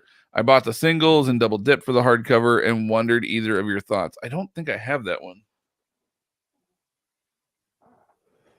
I definitely did not pick up that hardcover. No, I have a couple of Shazam, like small hardcovers, but I don't have that one. I don't know. Shazam's kind of a newer character to me again. That was really a character that I've never really gotten into. And then, the movie obviously came out and I watched that with my son and we loved it. Which kind of then got me more interested about the character as a whole. So I read like the Jeff Smith one. And then I read the Jeff Johns one, both. and I dug it. I was like, Shazam is actually kind of a dope character if handled in the right way. So that might actually be one that I do look into picking up in the future, just because I did start to really kind of like and really sort of appreciate Shazam as a character. Hey, is your girl watching us right now? Can we all tell her hi? No. You're not telling her to watch the show? Not yet, man. Come on, dude. It's just been a couple of days, dude. Surprised they never made an Omni of the classic Deathstroke. Yeah, again, me too. It's DC collected editions. Yeah. What are you gonna do? Yeah. Greetings from Poland. Pure joy watching you. What a great way to start the day. That's awesome, man. Thanks. What is your view on Franco comics? Have you ever read Thorgal? I am not familiar at all with that. Are you? Me neither. No. So the only Franco comics I've read are the translated, pretty much Hodoverse, as they call it. So the Inkle, you've read that as well. Oh, yeah. Meta Barons. Yeah. I mean, in terms of European comics, like, we don't get that many translated versions of them. Like, that's Franco. I thought that was Humanoid. Yeah, it's Humanoids, but it was originally published in French, if I'm not mistaken. Is that what Franco? I don't know what Franco comic means. I guess I'm starting there. I don't know what the heck that means. Okay, gotcha. Comics, Gotcha. Yeah, so the Inkle, Meta Baron, Techno Priest, anything Alexander Hodorowski, I think, was initially translated into French and then moved to the West. So, like, yeah, I mean, that's I've read that pretty stuff. much, that's my extent of it. And those are, like, I mean, completely different from anything you'll read from DC or Marvel or Image. I mean, those are, like, really crazy comics, man. Like, I dig them. Them. Also, shout out to my Polish folks out there. I am Polish. For anyone interested, I do speak Polish. Do you really fluently? Yeah, man. I had to do the whole Saturday school thing. My parents were like, if I spoke English in the household, they would not respond to me. They'd be like, you have to ask us that question in Polish. Really? So yeah. It was fun. It was fun growing up in Canada that way. Is there a big Polish community in Canada? Not really. I mean, there are pockets. There are pockets for sure, but, like, not really. I mean, Canada has become such a diverse pool. So you didn't really have like friends growing up that you could speak it with or anything. It was just mainly your family. I had a handful, but I was like, why are we going to talk in Polish, dudes? Like, what? Are we trying to be racist? Like, what are we trying to do? We're in Canada, like, man. Yeah, it's like, why are we going to try and speak Polish unless we're trying to offend people? That's so funny. I avoided it. Yeah. Well, that's cool. Well, there you go. Learn something new every day about you, my friend. Sure. Anytime. So no, I have not read Thorgal, but now I'm interested in checking it out. I always like these things. I always end up finding out, like, new shit and hearing about new things that I'm not familiar with, and I love it. Absolutely love it. Wash your hands and wear your mask, people. That is very true. Power Shazam run was fantastic. I forgot about the Omni that just came out. I need to get that. Dude, I'm going to look this up because now everybody's trying to sell me on Power Shazam. And was it an Omni or was it just a deluxe? I think it was a deluxe. I think it was a deluxe. Get it before it's out of print, man. I'm looking it up right now. I want to see this here. Power. Oh yeah, it's not that bad. $35 on Amazon. Power Shazam Book 1, In the Beginning, The Power Shazam by Jerry Ordway. $50 cover price. $35 currently on Amazon.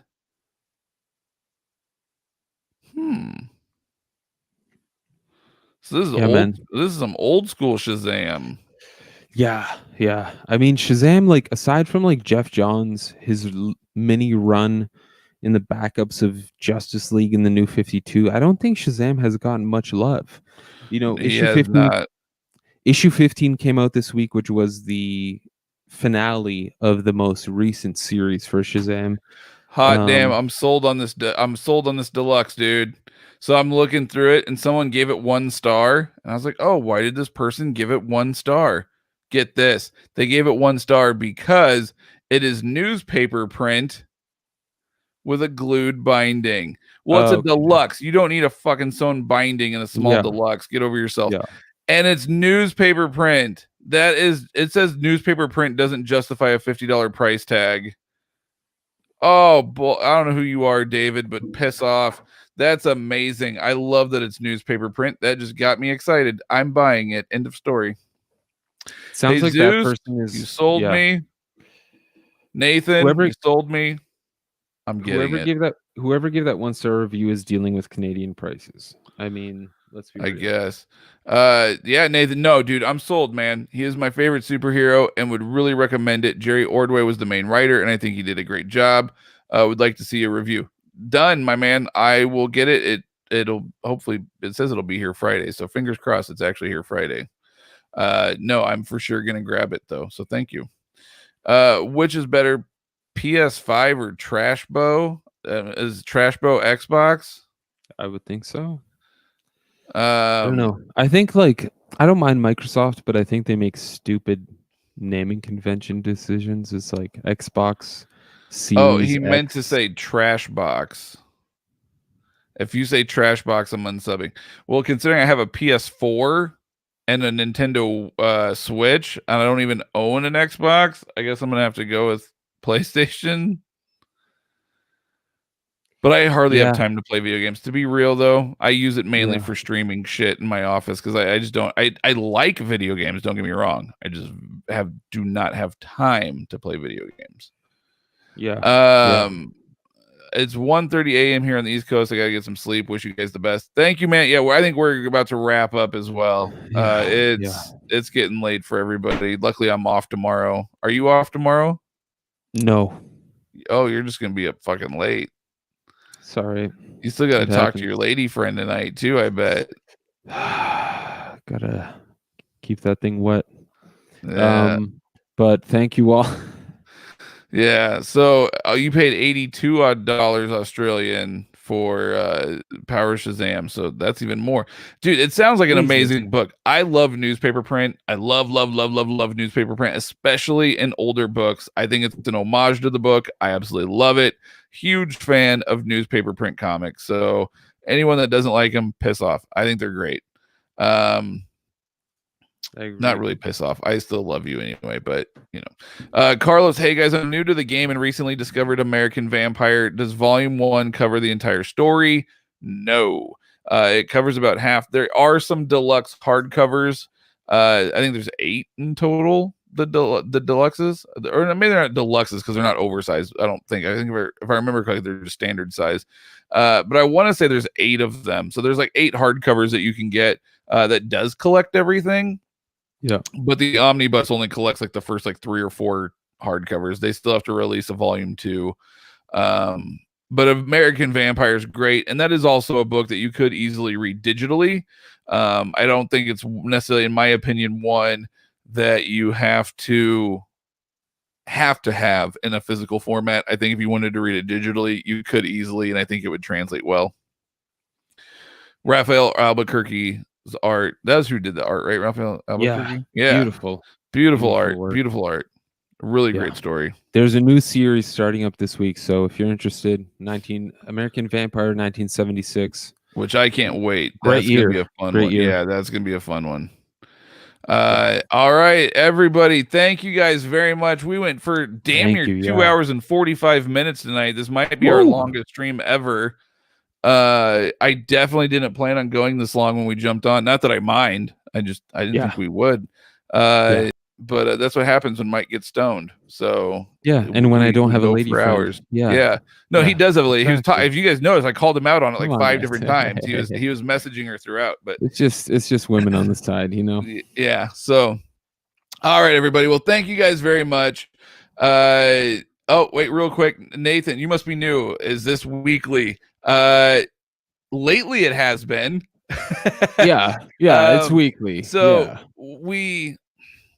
the goal when we first started doing these live shows was that, yes, it was weekly, and then we fell off, and it was like maybe once a month just because of our work schedules and life and things like that. It was hard to do. We were having a hard time keeping up with everything. We try to release content at least a couple times a week as far as videos go, but the live shows, the last few times they have been weekly. So our goal is to kind of keep up that weekly thing. So yes, we would like to do these weekly, but worst case scenario, it's monthly, but we're trying for weekly. So but thank you for everybody. Subscribe if you haven't already. Please join us. We appreciate everybody. Thank you guys very much. Have a wonderful evening, and the power is yours. You stay classy, internet. Ciao.